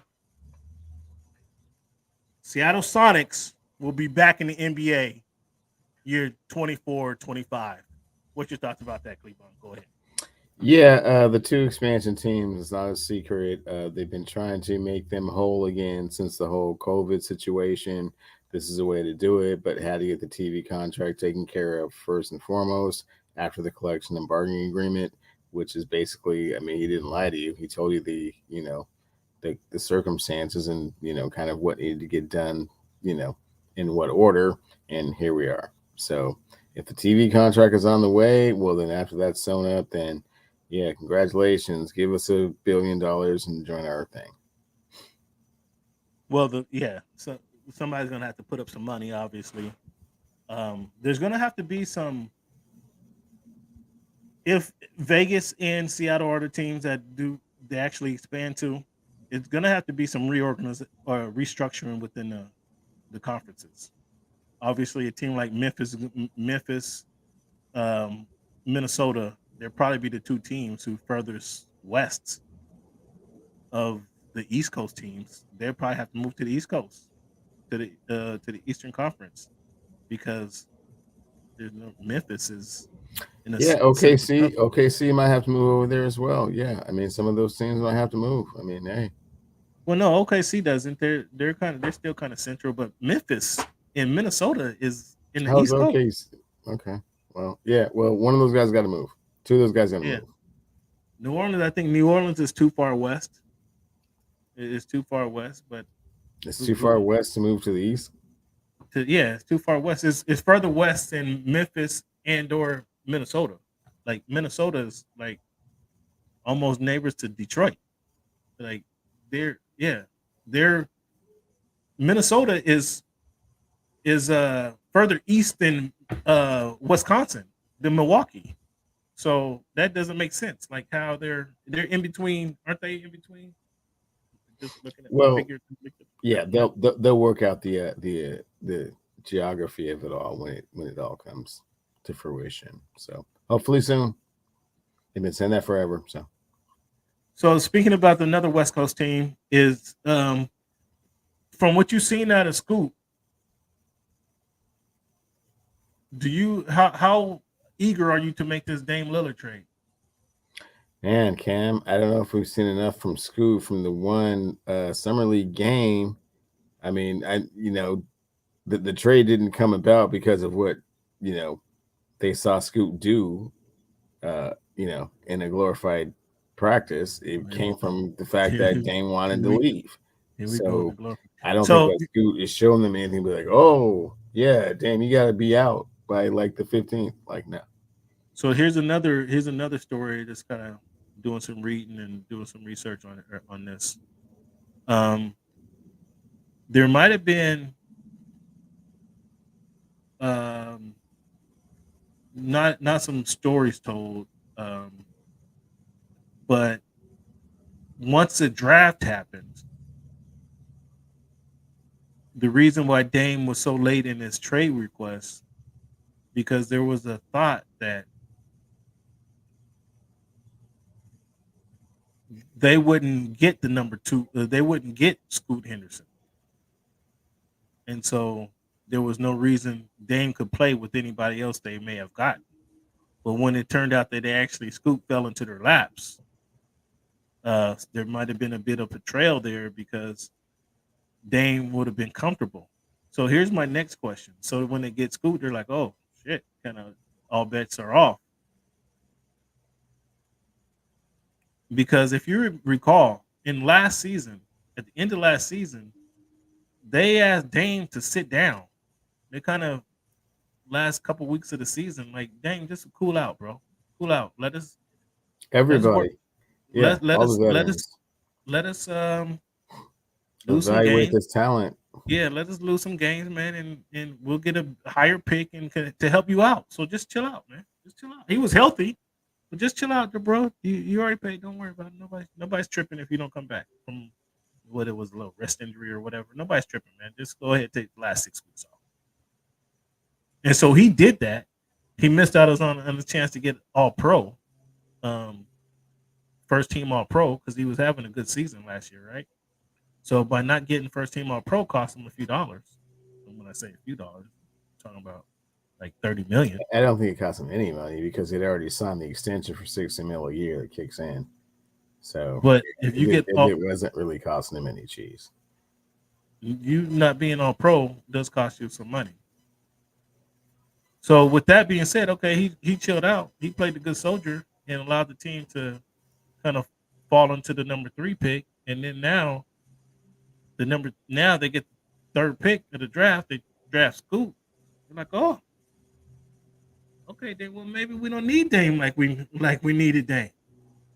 So I got a couple questions here. With that being said, do you expect the Blazers to hold Dame out of the games if the trade doesn't happen before the start of the season? You said this might go down to a trade deadline situation. You said that last week. If this goes down to the trade deadline, do you expect Dame to play for the Blazers all the way up from the start of the season through that BS preseason tournament? For sure. Yeah. It's Dame City, so he's so you expect the Trailblazers. You expect him to play for the Trailblazers throughout with this impending trade on the horizon? Yes. Wow. So you don't expect the Trailblazers to sit him out? I think the Trailblazers, should it be wise for him to sit him out? Number one, it'd be wise for him to sit him out. And then does Dame agree to sit out, or does he want to sit out? I don't know. I don't know what the feelings are. Will there be harsh feelings by that time if he says here in early July that he wants to be traded, trade him, and they don't trade him for 3 months? They got 3 months to make a trade, and they don't. And they're trying. They're trying to find trade partners. I mean, it's not that easy to. How hard are they trying though? How hard are they They're trying? trying. They're trying really, really hard. But I mean, they're trading Damian Lillard, so I mean, there's got to be some type of equal value, and at least an impression that there's equal value. Like the Miami Heat don't have enough to trade for him. There's got to be a third team, and if there's not, then hey, man, They can send Tyler Hero to Brooklyn, and then send a couple picks to Portland. So you're already working on the 3-way trade, GM. Good for you. I'm just saying right now, straight up, Miami doesn't have enough assets to trade for him, so there has to be a third partner. I think this is gonna get uglier before it gets better. And that's why I kind of told that story about them sitting Dame down last season. And they kind of might ask him to sit down this season. I mean, he was a good guy and sat out last season. And why not ask him to do that again, just to let these young cats run? Because Dame would be in the way. If you're trying to let these young cats go and see what they got. Okay, well then trade him then. That's what I'm saying. Should they just trade him for some beans? Is the run more important than the value? Those are decisions you got to make as an organization. Yeah, we'll see. So that's something to look at, fans. Any of you guys hear what Zion Williams had to say on the Gilbert Arenas podcast? First of all, let me talk about this Gilbert Arenas podcast. I intentionally, like, I've heard the podcast P. I've heard that. I intentionally kind of stay away from these players' podcasts because I think it's a lot of fluff. I do like some inside information. Don't get me wrong. I do like the inside information that some of the players have. But it's a lot of fluff. But the Gilbert Arenas podcast, listen to this dude's podcast. There's no wonder, like, he got X'd out of the league. There's no wonder. Like, just listen to him talk. Like how he talks about he don't have no respect for the coaches that he played for. The only respect he had for the coaches is the only coach that would play him. Like, dude, what are you talking about? Like, as a leader, as a team leader, I'm a team player, first of all, me personally. And then I'm gonna lead any team that I'm gonna be on. And just I'm thinking to put myself in this situation. This dude just talking about how he has no respect for coaches. You know what I think about coaches and how they can make a difference in the players. But he's laughing and tee-heeing how he had zero respect for coaches. Like, I got zero respect for that. There's absolutely no wonder why the Bullets weren't any good, that why him and John Wall made the playoffs one time. Like, because you're not a player, you're not a team player, you're all about self. No wonder he didn't win any championships. No wonder Arizona couldn't wait for him to leave. It's like, dog, do a better job, man. There's people, you got a reputation, or you have listeners, you have players listening to you. Like, you're supposed to be a better, I would think that you want to be a better representation of the game that made you rich, made you a lot of money. I would think you would want to be a better representation of that. You would have a better respect for that game, better respect for the league, than to just come on and just shit on all the coaches that you played for, shit on all the coaches or players that you played with, as if you were Isaiah Thomas, as if you were Magic Johnson, as if you were Michael Jordan. Like, dog, you didn't win shit. And just listening to you talk tell me exactly why you didn't win shit. Because you were just there for self. The selfish player typically doesn't win. I don't know if you listened to it, if you've heard this podcast, Cleveland, but I was very turned off by that. However, Zion Williams was on there, and I wanted to hear what Zion Williams had to say. And he asked him, to his credit, he asked him straight up, do you care about weight? And Zion, again, listening, knowing who he's talking to, he's going to play, no, I don't need weight. Yeah, big deal. I don't need to lose any weight. I need to start stretching and more bands. And like, the hell are you talking about, Zion? Like, Zion is a direct descendant of Gilbert Arenas and the attitude that he has. Like, just get paid, make a lot of money. Don't worry about the team. Don't worry about getting better. I was very turned off by that. What did you hear? Did you hear what he had to say? I did, and I thought that the panel that they had kind of interviewing Zion was not kind of someone that he should be looking up to or taking advice from. It looked like a lot of people that had been underachievers and had squandered tremendous opportunities to do great things. That being said, it didn't really sound like to me Zion had ever really taken the whole, staying at a certain weight and staying in shape very seriously. And now this, comes all the way to this summer that he has like this epiphany that all of these things are important. And he's trying to incorporate all these things to be a better player and how much he just wants to get back on the court. And yeah. No, I heard exactly everything that I thought that I would hear from him, which is why I think New Orleans should have traded him and didn't. But I don't think trading him Cleveland does any good. And I think this is what I heard. It does them a tremendous amount of good because they are rid of that problem, which is Zion Williams. Well, I said him specifically, but yeah, I understand why you're saying they should trade him. I was disappointed by what I heard from Zion. I was disappointed. Last year, I saw Zion at the beginning of the season last year, no shirt on, coming off the court, sweating, and he didn't look fat to me. He didn't look. He looked a little yoked. He looked like he was in shape, ready for a good season, and I was tricked. I was clearly tricked because he was tricking. He was tricking.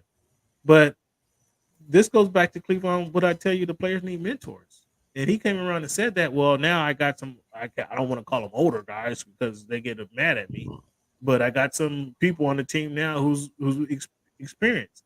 This goes back to that same thing where they but again, what type of mentors is he picking? I mean, he thinks that these guys, Arenas and those guys are, well, that's the another NBA version of Drink Champs when they bring him on the show, right? Like that's another, yeah. That's who you're trying to emulate or kind of pattern your lifestyle around, like what those guys did, or the advice that they're giving you, having understood the mistakes that they made. Like, you don't really need that. And yeah, that's my problem with Gilbert Arenas. Dude, you got young cats looking up to you, and this is how you're telling them, like, you're laughing about not listening to the coaches. Yeah, not listening to coaches, bringing guns into wherever. Yeah, I mean, that's not a role model or an example for how to conduct yourself as an NBA player. I mean, I was just in my opinion.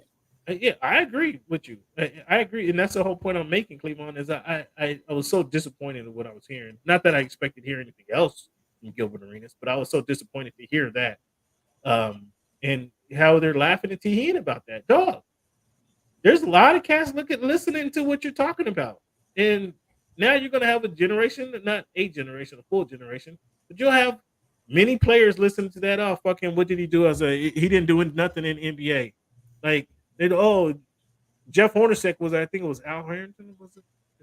Jeff Hornacek was my coach. Did we listen to Jeff? No, fuck Jeff. He didn't. What did he do? He played in championship against Chicago when I was 5.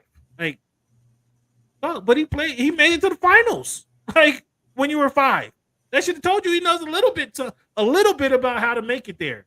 But you guys are totally shitting on that because you were too young to recognize that. And then you get in the league and, he's nobody. They're talking about the coach from Milwaukee. Whose jersey's in the rafters? The point guard, jersey in the rafters. Mocheek? Not Mocheek. Sidney Moncrief? Sidney Moncrief, yes. How they were disrespecting Sidney Moncrief. His jersey's in the rafters and you still disrespecting him? Nobody wants to listen to Sidney Moncrief? And his jersey's in the freaking rafters? Like, come on, guys. It was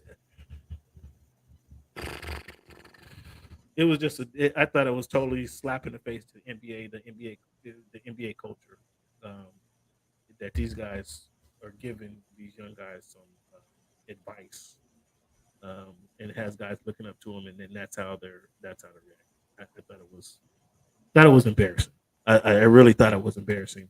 But furthermore, I thought it was terrible to hear um, Zion Williamson. Like, dog, it's 5 years. You're going on your 5th year, and you still don't want to talk about your weight issue.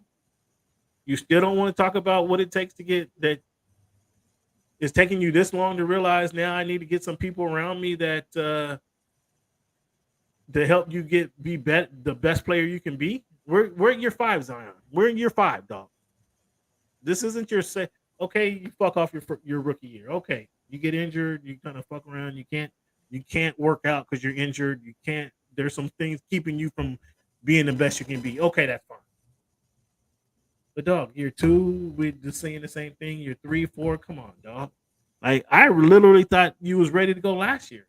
Now it's taking you year 5 before you get in shape, before you really have an epiphany that it's time to get serious about this.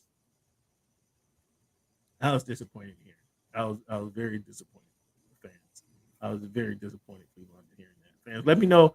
Hit us up at _voicesfans. Hit us up at Voice of the Fans. How do you feel? What did you hear about? Did you hear anything about? Did you hear Zion Williamson? And do you have any confidence in Zion Williamson maximizing his potential? Any confidence at all? Let us know at _Voice of the Fans. I like it. Excuse me. I love to hear your opinion. Love to hear your feedback. Cleveland. Anyway, Chris Paul starts the season with Golden State Warriors. I know they gave him a jersey. He got some number 3 jersey, but does he start the season with the Golden State Warriors? Man, I certainly hope not, for the Golden State Warriors' sake, man. He is already an irritant. He's already being a Chris Paul. He's already being Chris Paul. Look, the season hasn't even started. They ain't even had a practice. He's already being Chris Paul. Like, so already annoying everybody. God, who Mike Dunleavy Jr., this is your first big move on your shift. Like, God, man. This is horrible. So you heard his response when the dude asked him, how do you feel about coming on the bench? Are you coaching? Did the coach tell you something? I think you're starting in front of Steph Curry. No, I mean, did you think that was going on?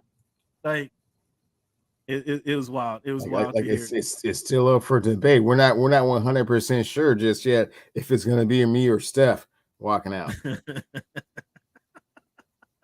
You're already starting the season, like the locker room off like that, man. Oh my goodness, like God, man. Like, horrible. Yeah, I wonder. So I mean, I think that's a legit question. Even though they issued a jersey, they had him a jersey out there in Vegas and let him take some pictures. I guess that was his welcome to Golden State situation. I feel like this is like when Percy Harvin came to the Seahawks, man. Like, man, they went to the Super Bowl that year, though. They won the Super Bowl that year. Yeah, but so I mean, that's just like, but like, I don't know if that's the same thing, though. I don't know if that's the same thing. I don't know if that's a good fit for this. He's not a good fit for that locker room, man. And they really tried to make Percy. They tried to let Percy shine. They really tried to let Percy shine. They did, but he just wasn't a good dude. I mean, but they tried, though. That didn't stop him from trying. They didn't stop him from trying. But here's, I mean, this is like that uncle that comes to the barbecue. You're like, oh man, is he back again? Oh no, oh wait, he's coming over here. Is he gonna sit over here? Oh yeah. Oh. Again, the funniest tweet I seen was him and Draymond going to be the first one to get technicals for a fight, yelling at each other on the court. They're going to be the first ones in the league to get some technicals for that. The Clippers, the Los Angeles Clippers. Well, they tried to get Chris Paul was floating around. That rumor floated around for a couple weeks. I'm so glad they didn't end up with Chris Paul again. But they sound like they was clearing the way for Chris Paul to come there. James Harden sounds like James Harden is going to return back to Philadelphia. You know, well, hey man, I mean, if the Clippers have a package they can put together to send, to get him and PG-13 and Kawhi to run together, man, that sounds enticing. Mm-hmm. would you do that? Would you send Norman Powell, Terrence Mann, and a pick or two to Philly for? Oh yeah, the center got to come too. Yeah. What do you mean they got Embiid? Yeah, you got to back him up or move to the 4, 1 of the 2. Yeah, you got to come too. Zubac? No. Yeah. No, I'm not doing it with Zubac. Oh, what? I'm not doing For it with Zubac. Zubac, I'm not doing it. And Norman No. Powell, that's too I'm much to give up for. I'm already. I for mean, I an like NBA it. No. MVP. Yes. A former 3 years ago. Wait, NBA 3 years ago. That 3 years could have been 6 years ago. Oh, I mean, wow. the way this dude's looking, Oh, that wow. that MVP could have been 6 years ago. Okay. But no, I'm not giving up my bench firepower, my defensive stopper, and my center. No, I'm not doing it. No, But then you can try it out there. PG-13, James Harden, and Kawhi Leonard. Ooh. I mean, that gives Harden a lot of shade. That gives Harden a lot of shade. You know, like in the summertime, you're looking for that tree to cover you from the sun and to cover you, like what you guys like to talk about, all the sunlight and the spotlight. Having PG, having Kawhi gives James Harden a lot of cover, cover from the spotlight. It does. Like that, I would love to see that team put together just to hear all the excuses and explanations that come with why they didn't get to a championship. I mean, that's really the most entertaining part of that. Come on, him man. getting traded there. Come on, man. That ain't even. That's a low blow. That's real. There would be low. so many different reasons they didn't win the championship. Yeah, that's a low blow, man. That's a low blow. The creativity with which those excuses and explanations would come out would just be amazing. Oh my goodness, that's a low blow, man. For that reason altogether, I would like to see it. That's a low blow. Yeah, but it looks like the Clippers missed out on it again. They went for Chris Paul. That failed. I'm glad that failed. I'm actually happy that one failed. James Harden, I thought there was a chance that they was going to get James. And again, that would it's not over yet. It's not over yet now. That would offer James a lot of cover. No, it really sounds like he's going back to Philly. They got once Patrick Beverly joins your team and he sounds off like I want you back, and then Embiid, the NBA MVP, he sounds off said I want you back. Like that boat is sailed, if you will. So what's your takeaway from the glorified pickup basketball game that you talk about? We talked about Wemby, Jabari Smith. You said he's ready to sit down, right? Scoot, you said Miller went off tonight. Do you want to see Scoot again? Not necessarily. Maybe one more time. He didn't play like a full game, but I mean, injuries, you don't want to exacerbate them again in practice. So, yeah, not necessarily. Your guy Murray, Keegan's brother up there in Portland, was doing some good things. Yeah. I mean, there were some flashes. Again, the Champagne or whatever dude for San Antonio. The Houston, I think Houston is still been rocking, man. There's young cats in Houston showing that they may not need. Yeah, but Houston's been rocking with some dudes that are like way too old. They're like 16-year-olds still playing Pee Wee. It's like, come on, man. But that's what I'm saying. But no, obviously Jabari Smith stood out. But then the young Eason, he was beasting out playing again. Year. He was beasting out last year, man. Come on, man. So you saying this summer league doesn't even matter? He's not going to get no minutes. Those two really shouldn't be in it. I mean, but they got to prove themselves. It's cool to get a little extra run, man. But okay, but is Paulo there? No, he was a rookie. Jay Knight. I mean, it's like so is there. Jay Knight, he is there. Jay Knight. I'm a little questioning. Wiseman and Duran look better than Jay Knight. Like he's still throwing the ball out of bounds.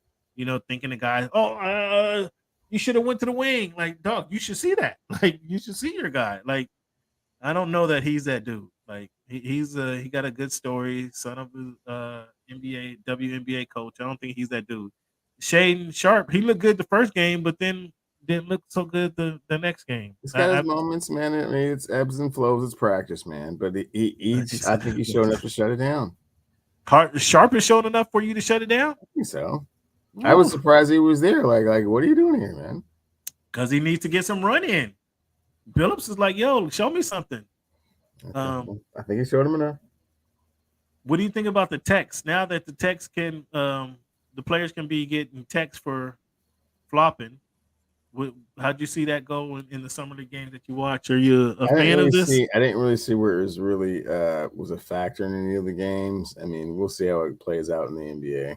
I mean, in the regular season, yeah, it'll be interesting. But do you like that players can't be assessed text for now flopping? Man, it's official rule now that they tried it out for a week. Yeah, I mean, as long as it cuts down on the acting, we don't want to see Denzel out there every time, I think that'll be kind of a difficult call to make. Like, it's still a judgment call, but it'll be difficult for the refs to assess these technicals because obviously they've been. Yeah, man. I mean, sometimes, but I mean, if Steph Curry, barely hits somebody and Giannis Antetokounmpo goes flying like 15 feet back, that's a little. What I'm saying is WWF style right there, man. Yeah. What I'm saying is that they have been being fooled, is what I'm saying. So to all of a sudden now, because they make the rules, not like they're not gonna be fooled. So we'll see how that works. We'll see how it works out, as you mentioned when the real league starts. The coaches getting the second challenge if they get the first one correct. You like that call? Kind of more like that the one. like the NFL. Yeah, retain it if you weren't wrong. Yeah. Yeah. Okay, we're in agreement to that. All right, Cleveland, let's take a little break here, man. We come back, we're going to talk about this week in history, and then we're going to get into the MLB segment. You had obviously the Major League Baseball All-Star game in Seattle this past weekend. So what you tell us about that and how things went? But let's take a little break right here. Planning a vacation can be a lot of work, and you never know if you're really getting the best deal. Working with an Evolution agent and booking an all-inclusive resort takes the stress out of planning a vacation. Where else can you stay in high-end accommodations, eat at your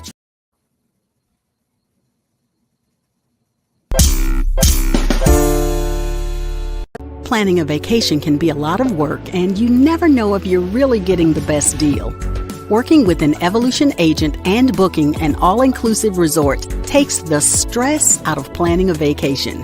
Where else can you stay in high-end accommodations, eat at your choice of restaurants, and have fun, all covered under one cost? With an all-inclusive vacation, you can relax and have fun without worrying about the bill. And when it comes time to find your perfect all-inclusive, your Evolution agent is ready to help. Do you want a family resort with fun for all ages? Or an adults-only getaway for any type of couple? Your Evolution agent knows the best places to go, the best time of year, and what to really expect. Call your Evolution agent and let them do the planning for you. So all you have to do is relax and enjoy a stress-free prepaid vacation. Call today. They have access to timely specials that will end soon.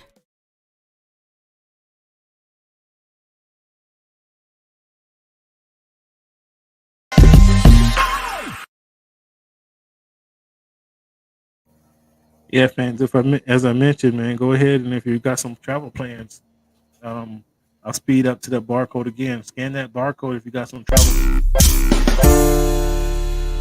Planning a vacation can be a lot of work, and you never know if you're really getting the best deal. Working with an Evolution agent and booking an all-inclusive resort takes the stress out of planning a vacation. Where else can you stay in high-end accommodations, eat at your choice of restaurants, and have fun, all covered under one cost? With an all-inclusive vacation, you can relax and have fun without worrying about the bill. And when it comes time to find your perfect all-inclusive, your Evolution agent is ready to help. Do you want a family resort with fun for all ages? Or an adults-only getaway for any type of couple? Your Evolution agent knows the best places to go, the best time of year, and what to really expect. Call your Evolution agent and let them do the planning for you. So all you have to do is relax and enjoy a stress-free prepaid vacation. Call today. They have access to timely specials that will end soon.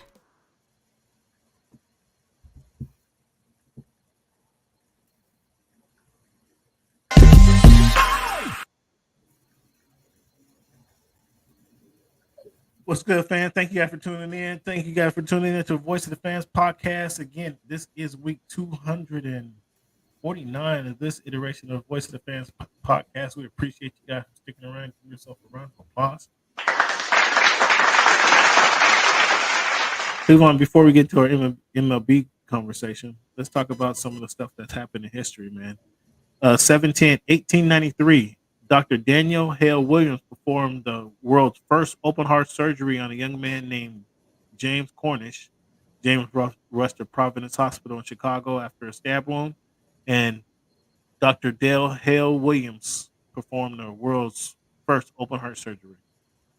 7/12/1949, F.M. Jones successfully patents the air conditioning unit.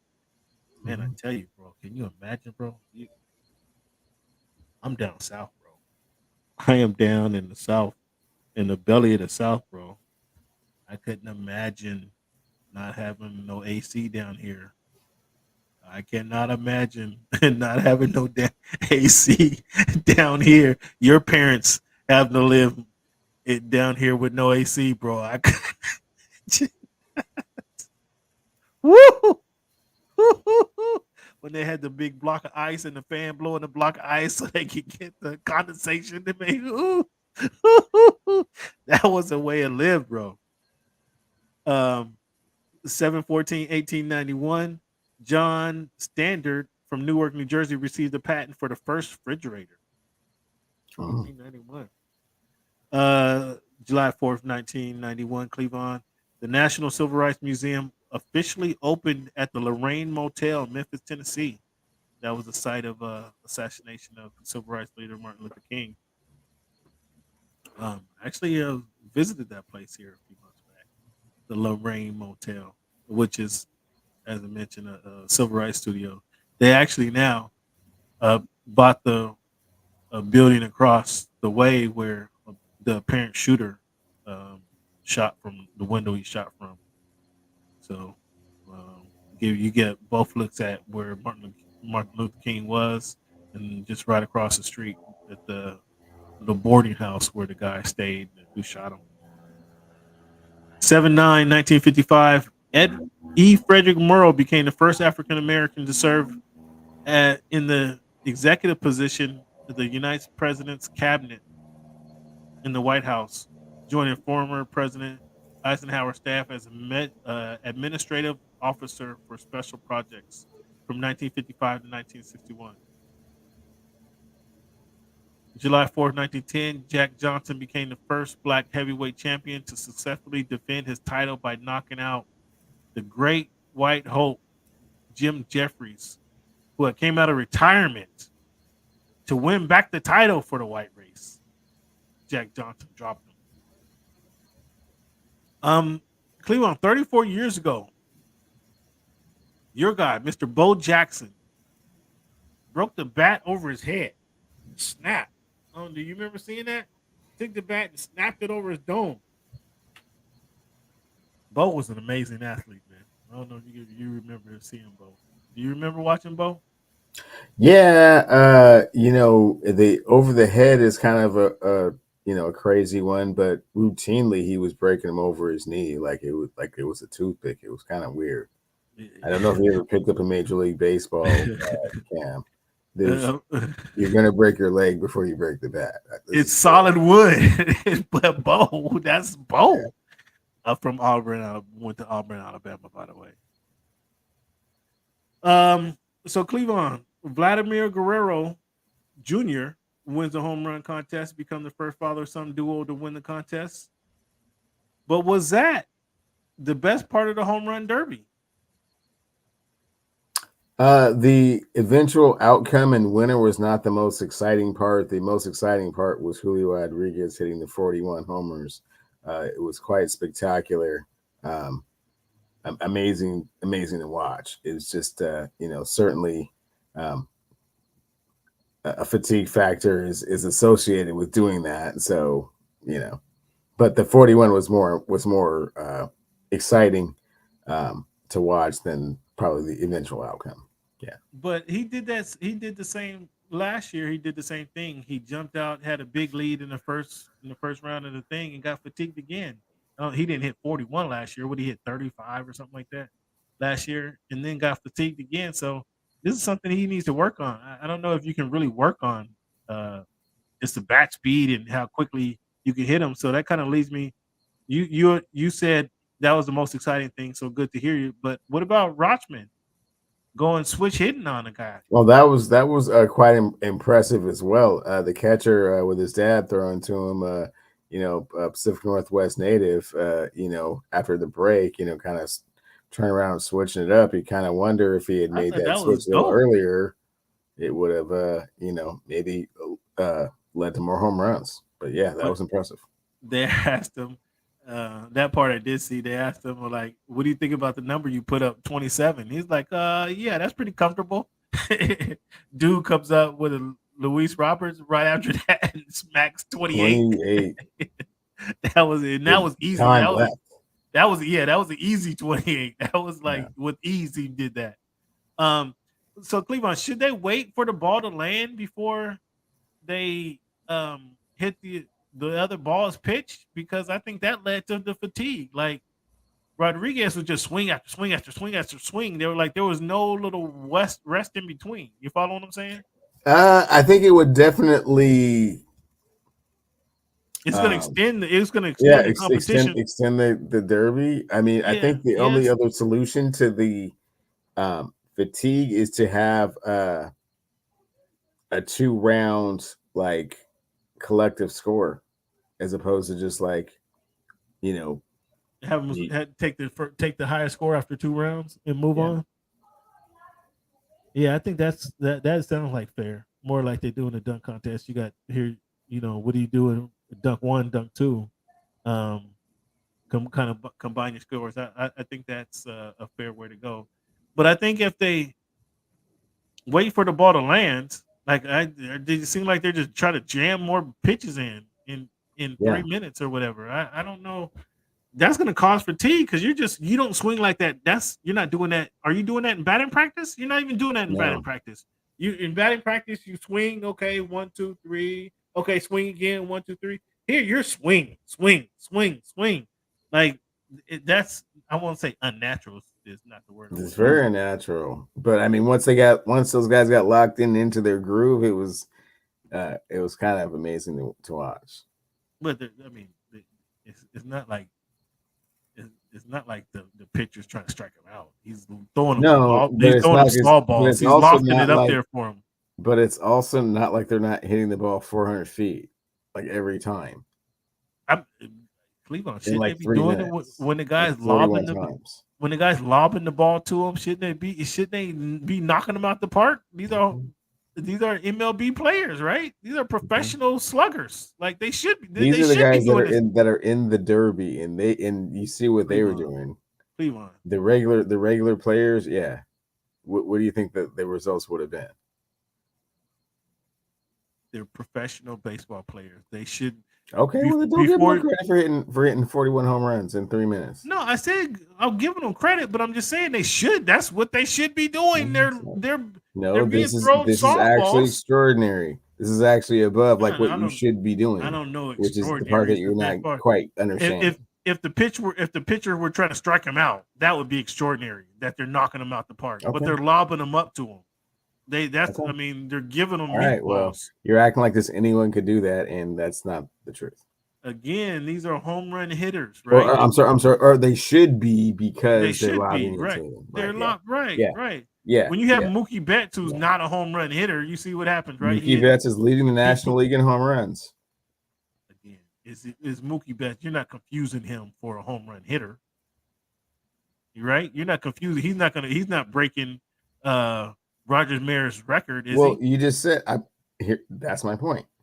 this is a person that's leading the league in home runs, and you're making it seem like this everybody that is getting lobbed baseballs how many home runs should hit home runs.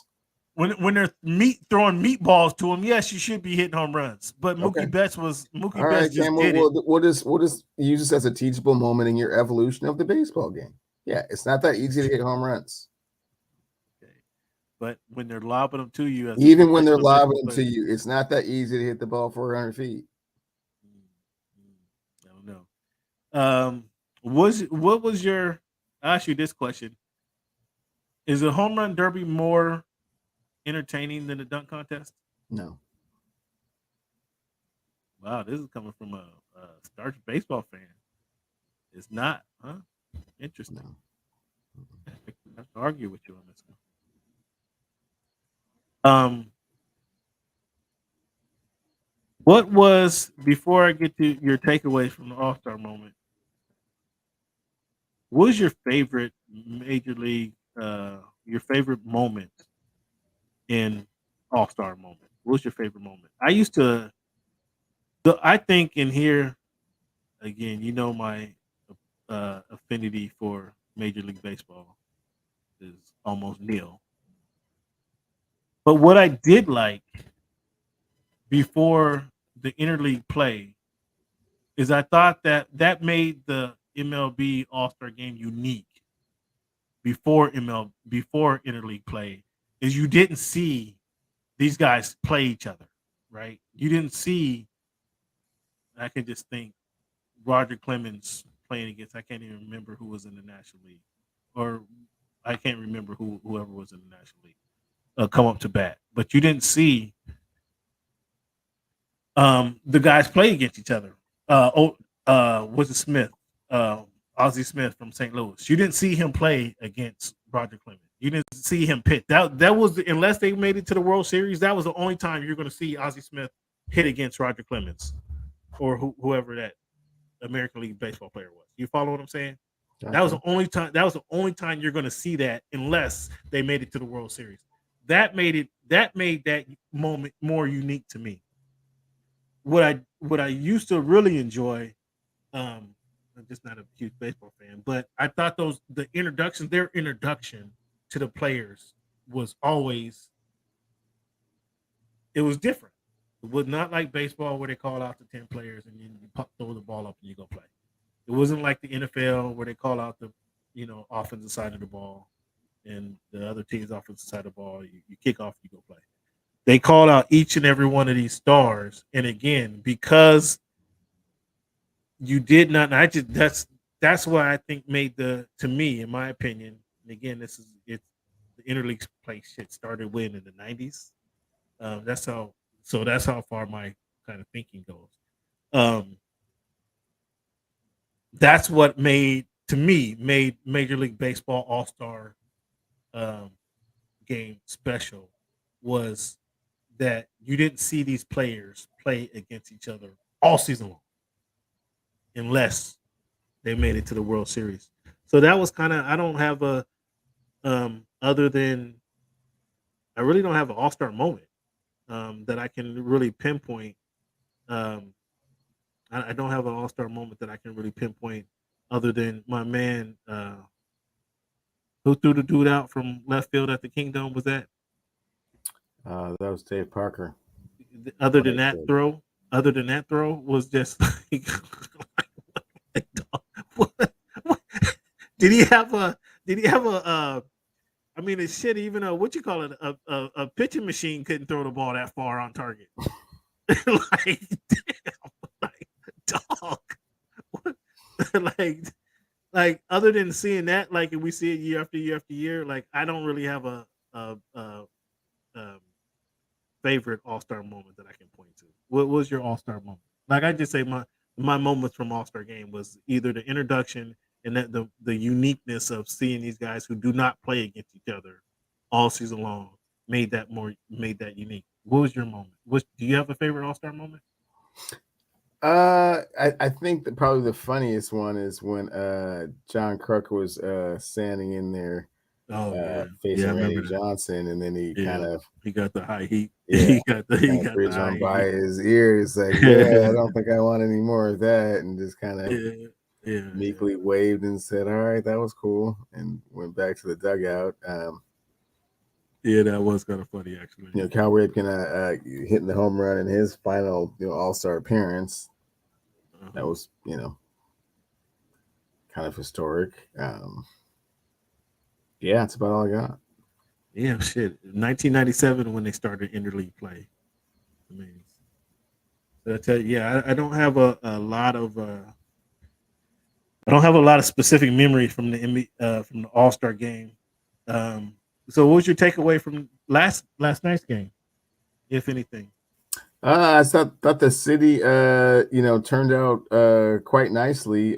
Certainly were a very hospitable host with regards to kind of the activities and making sure everyone was having fun and, kind of an ambassador for the sport. So it was the first opportunity for the city to kind of turn up like that in a little while. So it was, kind of cool to see that from the perspective of just kind of what it brought to the game. I mean, having the HBCU game on Friday and then, kind of promoting that and having a lot of, bringing a lot of the African-American players in to kind of, be mentors and kind of ambassadors for, more Black players playing in the league. So, or more opportunities for them to develop to play into the league. So I thought that was cool.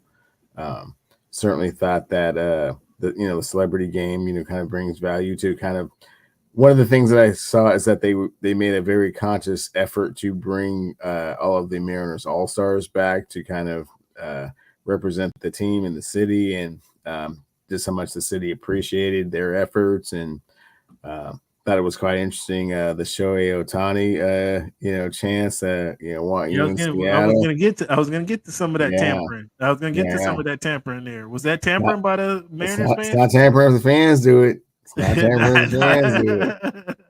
It's just an opinion at that point. So did you watch the All-Star game? Or not the All-Star, the celebrity game? Did you watch the celebrity game? I didn't watch the celebrity game. Okay. A friend of mine said Felix came in and got shelled and then got mad and didn't want to do it anymore. So, okay. But yeah, I didn't actually watch. I heard Zach Levine was quite a star. I think he hit a home run and stole a home run, something like that. I don't know. I didn't. See. That's up in there. So yeah, I was impressed with the way the city kind of represented. And I thought they did a great job. And it seemed like everybody was very pleased. They also kind of incorporated the MLB draft in which the Mariners had 3 first-round picks. So they had Ken Griffey made one of the picks, Cancer Survivor made one of the picks, and then Raul Ibanez made one of the picks. So again, keeping it very 206, very Mariner-centric, and exciting, with regards to the home run derby and the eventual outcome of the All-Star game. So I thought they did a great job. So these picks that they got 3 first rounders. I mean, is it going to be 6 years before these guys make the? Yes, it's baseball. Show? I don't know why they try and make the MLB draft like it's like hoop or like the NFL. It's like these guys are so far off. Most of these players are not even ever going to play professional baseball, so it's not the same type of projections, but they try and make them like they are. But it's like, okay, whatever, man. So the major league draft, when these players get drafted, like they're slotted to go. Okay, we'll draft you at number 17 per se. Again, I don't know who got drafted where, but we'll draft you at number 17. But based on your talent, you're going to play in AA, or based on the number 1 draft pick, I'd imagine goes to AAA, right? I'm guessing. I don't know, but it's kind of hard to start out at AAA. Usually, it's some level kind of in between there, and then of course the question becomes, are you going straight to pros or are you going to college? Depending on where you get picked. So if they go to college, like the player from LSU, he got drafted. Does he go to a farm team? Like, yeah, he's going to go to the minor leagues. He's not going straight to the pros. Well, okay, but does he go to AA minor league? Does he go to AAA minor? Like does he started. play? Does he play his way into from? Does he start at single A and then go to double A and then triple A, or does he start off at triple A? It's kind of, from my understanding, it's kind of like, okay, well, you, based on your talent, we think you should just start at double A, and let's see how you do there before we move you up. Whether that's a week, a month, or 2 years, we'll start you there and then see how you do. It's just kind of like typically for players drafted that high, that's probably where you want to start them. Certainly out of college is probably double A. And then we'll just see how you do. You get mixed in with the guy who's been on the team for 9 years, trying to get out of double A, or try to get to the. He's been riding the bus for 9 years and trying to get to triple A, looking for a shot. And then you got to join this team of people who don't like you, and probably a little bit of animosity, but also Yeah. a little bit at the same time. It's like, you realize and recognize the talent that you're dealing with and playing with. So there's a reason that, they make the leap so much faster than you. So is that glorified? That's not even glorified pickup ball. What do you consider that? No. That's grinding out. That's real stuff. I mean, there's a lot of players that, they might be down there for 2 years. I mean, it might be like a number 1 pick in the draft, but that's not. So how did Ken Griffey go from the draft to was it because he was the son of a ball player that he goes from the draft right started out with the Bellingham Mariners. That's I think he started out single A. I don't even think he started out double A. But he moved up pretty quickly because he was a 19-year-old player in the Major League Baseball. He had to move up pretty quickly. No, he wasn't playing Major League Baseball when he was 19. How old was he? I think he was at least 20.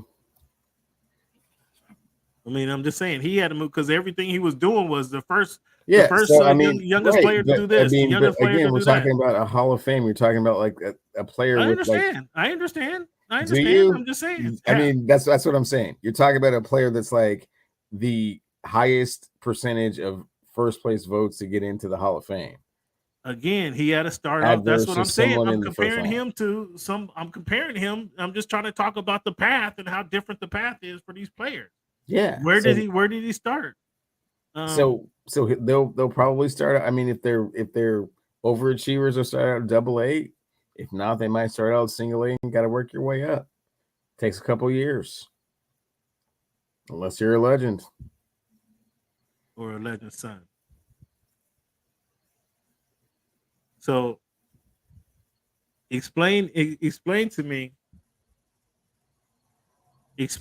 So I wasn't there. I had left Seattle by the time Griffey came in and got and was doing his thing. But explain to me, was it because Seattle stunk for so long and he was a good player on a bad team that his aura shot up? Explain to me that allure with Ken Griffey Jr. I mean, 1, it's the city. 2, it's his talent. 3, it's his personality and charisma, smile and charm. He debuted at 19, 133 days. April 3rd, 1999. That's when he debuted. So he was 19. But it doesn't say. He was first of the 1987 draft. So so he was the 1987 draft. So it took him 2 years to get there. It took him 2 years to debut. So he still had to serve some time. But what is I don't want to say overrated is not where I want to go. But overhyped maybe? Is it what overhyped? Like it help the fans understand the allure of Ken Griffey Jr. and what he meant to the city of Seattle. What he means to the city of Seattle.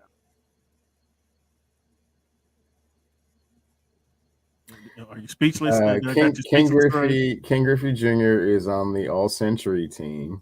So from 1900 to 2000, he's the center fielder on that team. No one better.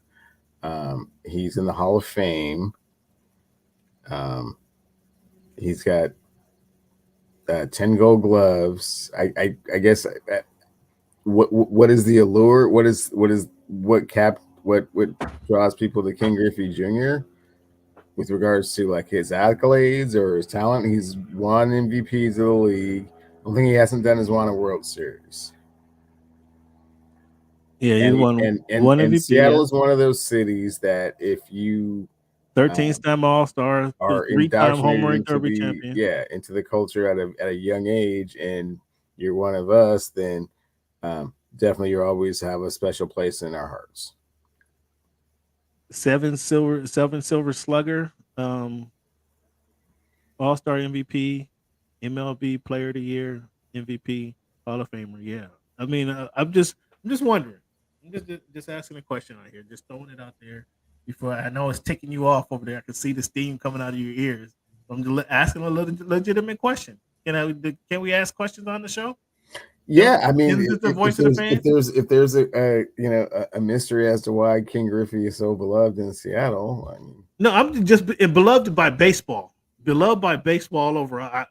I'm from Seattle, so I appreciate anybody talking about the city of Seattle anytime they do, but I don't know. Again, I mean, obviously, not being a baseball fan, the swing is quite possibly the most classic swing in the history of baseball. His flair for the dramatic, stealing home runs, even when he crashed in the wall and broke his wrist. I mean, his reckless abandon in the outfield. So there's no overhyping at all. I'm crazy for even thinking there's some overhyping of the King Griffey persona. A little bit, yeah, a little bit. All right, fair enough.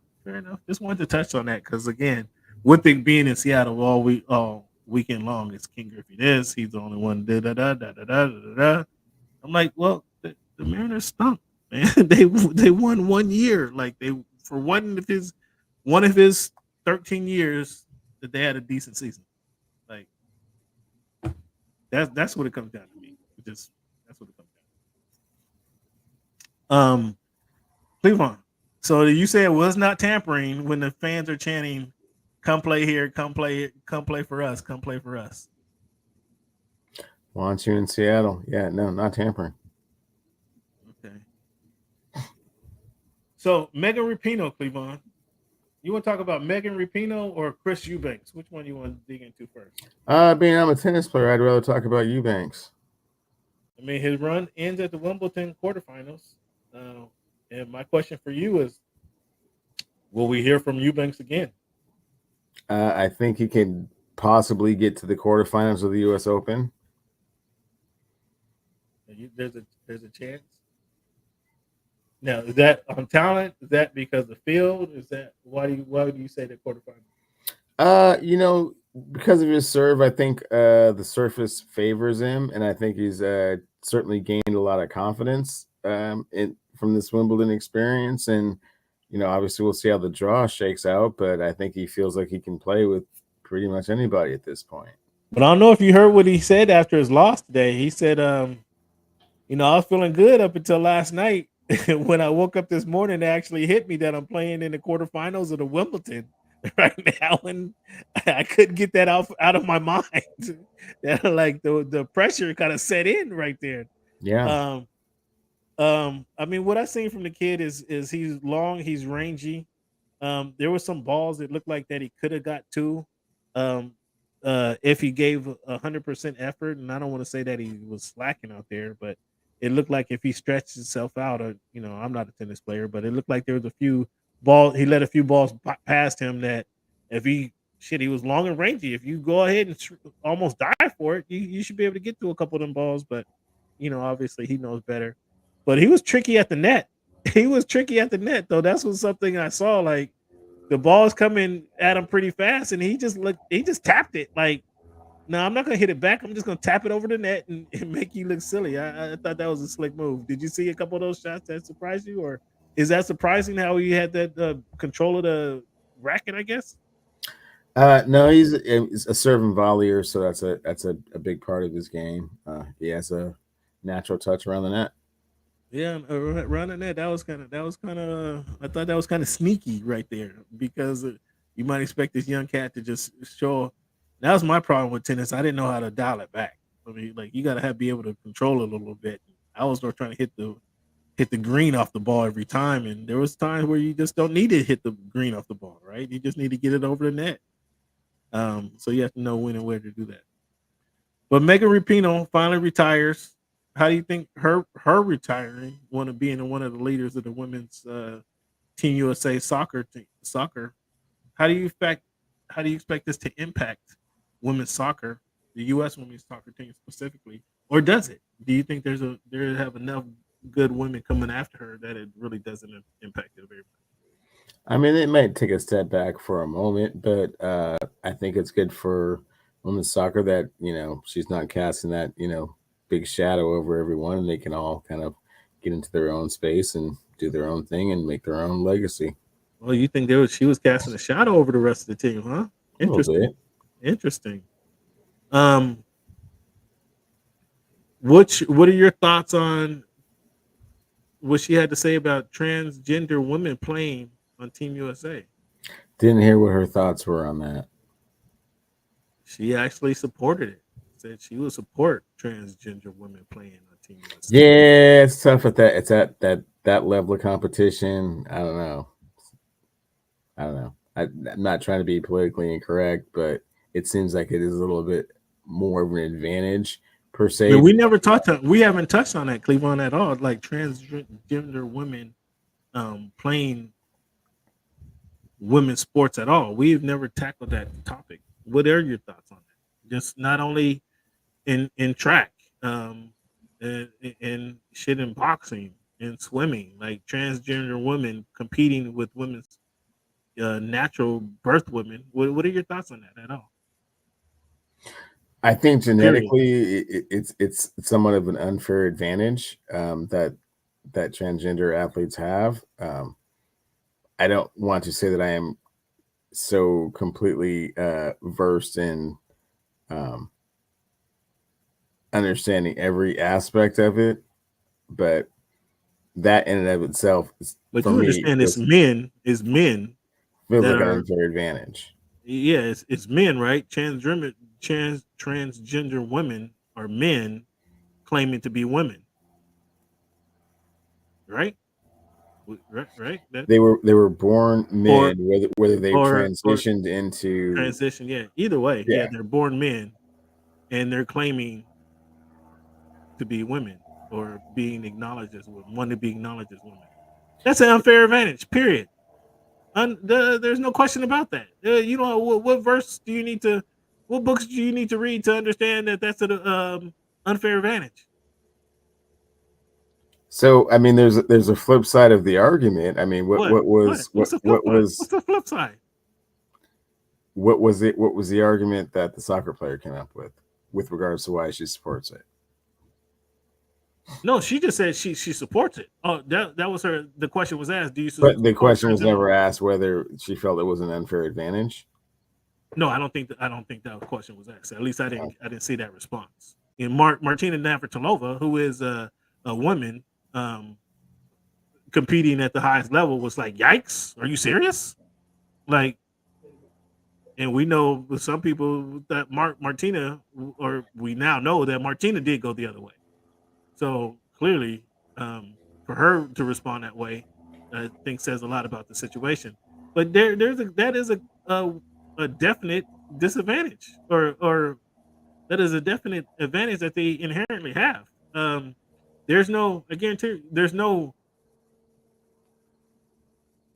women claiming to be men competing with men. That's not going to happen. Why isn't that not going to happen?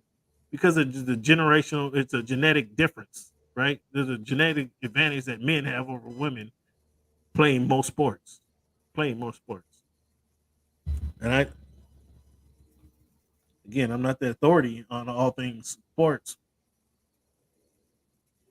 though I'd like to think I am. But there's a definite genetic advantage of that. So I was surprised. Well, I understand why she said it. She's a lesbian, so I understand why she would say that. She wants to welcome and be inclusive in all people, which I believe in inclusivity. But when you're playing sports and competitive sports at that, like there needs to be a equal line, a balance there. And a man who decides he wants to transition into a woman, like when he transitions to a woman, he's not losing. He's his genetic advantage isn't being taken away, and so regardless of how he likes to be called, him, she, they, or whatever pronoun he wants to be called by, he still has a physical advantage over the women that he's playing against. I think that's an unfair advantage. Am I wrong in saying that? No, that's a very popular opinion. Probably the right opinion. I'll go on the limb and say that. Gerard Boots Ennis, Jerron Boots Ennis, excuse me. Pounded. Did you see Romain Villa? Did you see that fight? Oh my goodness. Villa took a pounding. If you got Showtime, Brand, pull up the highlights. You want to see a beatdown. It was a good fight. It went 10 rounds. It probably could have ended in 8, but Villa's a tough dude, but he took a whooping from Boots Ennis. And if you want to see a clinic on this, Boots is a technician in the ring, actual technician. Like he can go righter, he can hit you righty lefty, he can switch up on you. He got power, he got speed, he got power. He knows boxing. Like he's a tactician in the ring. Like incredible boxer. At 147, he's 31-0, 28 knockouts. That knockout he had on Saturday night was, oh my goodness, ferocious. And again, it probably would have ended early if he wasn't fighting somebody with the chin of Villa, Romain Villa, who didn't want to give up. Like he wanted to stay in the ring and fight. It was quite the impressive fight. So go back and watch it on Showtime. They'll be showing it, I'm sure, all week long. Make sure you take a look at that, because if you want to see a tactician in the ring, oh my goodness, that's one. Somebody's gonna have to step up and fight this kid. We know we got the fight at the end of the month, but he said he want to fight anybody. Somebody's gonna have to fight this kid because he's the intern champ, welterweight champ, and he's waiting for one of the real champs, Crawford or Spence. Tyson Fury agrees to fight Francis Ngannou. Who you got? Tyson Fury In this one. So a couple years ago, Ngannou, I didn't know who he was. They told me, do you want to interview this UFC fighter? And I saw this dude, 6'3", thick as Adonis, but he was in a nice ass suit. He was clean. He was clean that day. I was like, who is this guy? Like UFC, like I follow UFC. I never seen you before. He's like, oh, you never seen me before? Well, how about when you step over the ropes here? Let me show you what I got. I know, I'm good. I'm good. But Ngannou, he was a great dude. It was a good interview. Voice of the Fans on YouTube. Go ahead and pull that up. Francis Ngannou with Voice of the Fans. It's a really good interview. But I at the moment I was interviewing, I had no idea who it was. This had to be 2 or 3 years ago.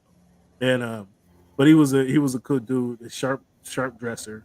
But it was funny because like I'm 100% ad-libbing, right? Because I do not know who it is. But the initial conversation when I told him that, he was like, "Oh, you really?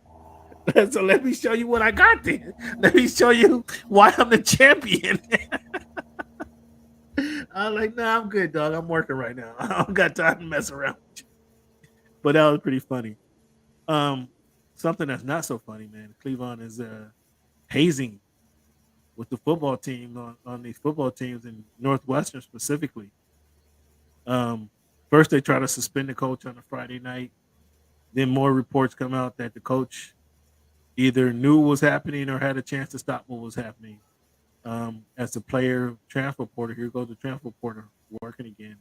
The player transferred from Northwestern and then wants to tell about all the hazing that was going on. Should the coach, if he did not know, was unaware of what was going on, the hazing, should it be fired? If he knew and didn't do anything to stop it, should he be fired? What's your thoughts on that?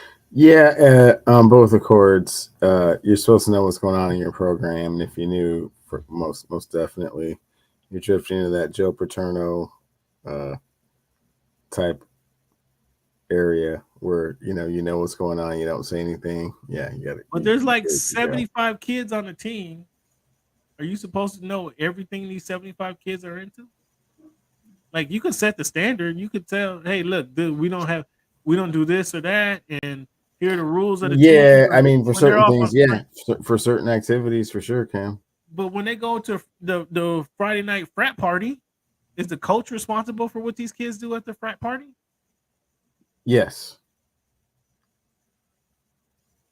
He's responsible for their behavior. Or they're responsible for their behavior, and if they well, they being responsible is different from the coach being responsible. They being responsible is different from the coach being responsible. So I'll give you an example. Years ago, our homecoming, the coach told us the Friday night, all of a sudden we know there's a what do we do? They plan every year. They had a bonfire in the woods somewhere. The coach called the team together that Friday morning. It's like, none of you guys are to go to this bonfire tonight. Like, I actually was shocked that the coach knew about it, but it makes sense that the coach knew about it. He knows about it. You know, it's only 50 of us. It's like, there's a bonfire tonight. None of you guys are to go to the bonfire. Did we listen to the coach? I think maybe 2 players on the team listened to the coach, because half the team was there. Anybody who was playing was at the bonfire, right? The game is on Saturday morning, or excuse me, the game is Saturday afternoon. Game was Saturday night. There's a emergency team meeting Saturday morning. Half the team is hungover. Again, half the team who went to the bonfire is hungover. The coach says everybody who went to the bonfire is suspended and not playing in today's game. This is probably at 9:30. Had a list, put the list up and walked out. Put the list on the wall, walked out. Of course, my name's on the list with most of the starters on the list. This is like, it wasn't 10 o'clock in the morning. So I'm stunned. I'm like, I can't believe that we're not starting. Like, I can't believe we're not playing. If he said we're not starting, okay, we took that. But he said you're not playing. Like, that was a different level. Cleveland, by 12 o'clock, there was another team meeting. Less than 2 hours later. You know what happened, Cleveland? Juanita High School. The parents had called in and said, there's no way that my kid is not playing today. I was like, I kind of personally accepted it. Okay, he said, if you go to the party, you're not playing. I kind of accepted. I went to the party, I wasn't playing. But the parents had rallied up and got on the phone and said, there's no way my kid is not playing in the game tonight. So I say that to say the coach only has so much power. The coach only has so much power. I would imagine at Northwestern, at university, like, there's some heavy hitters. There's some heavy donors. Right? Yeah. So this hazing got out of control on the coach's watch. The coach has to be fired. Wow. You so cut and dry, man. I hope Coco don't do nothing wrong over there in that house. Well, Coco I mean, Coco might get ran out. Coco might get ran out of that. She might not have a place to come home to. It's 2023. Yeah. Man, they tried to give him the slap on the wrist, and you saw about how well that worked out. Everybody's like, "Oh, what really happened?" And then all of a sudden, he's out of there. Yeah. Cleveland, we're gonna end the show. Appreciate you, fan. Give yourself a round of applause for sticking around this long. Let's thank Cleveland for being around. Cleveland for sticking around the show. Appreciate you, Cleveland.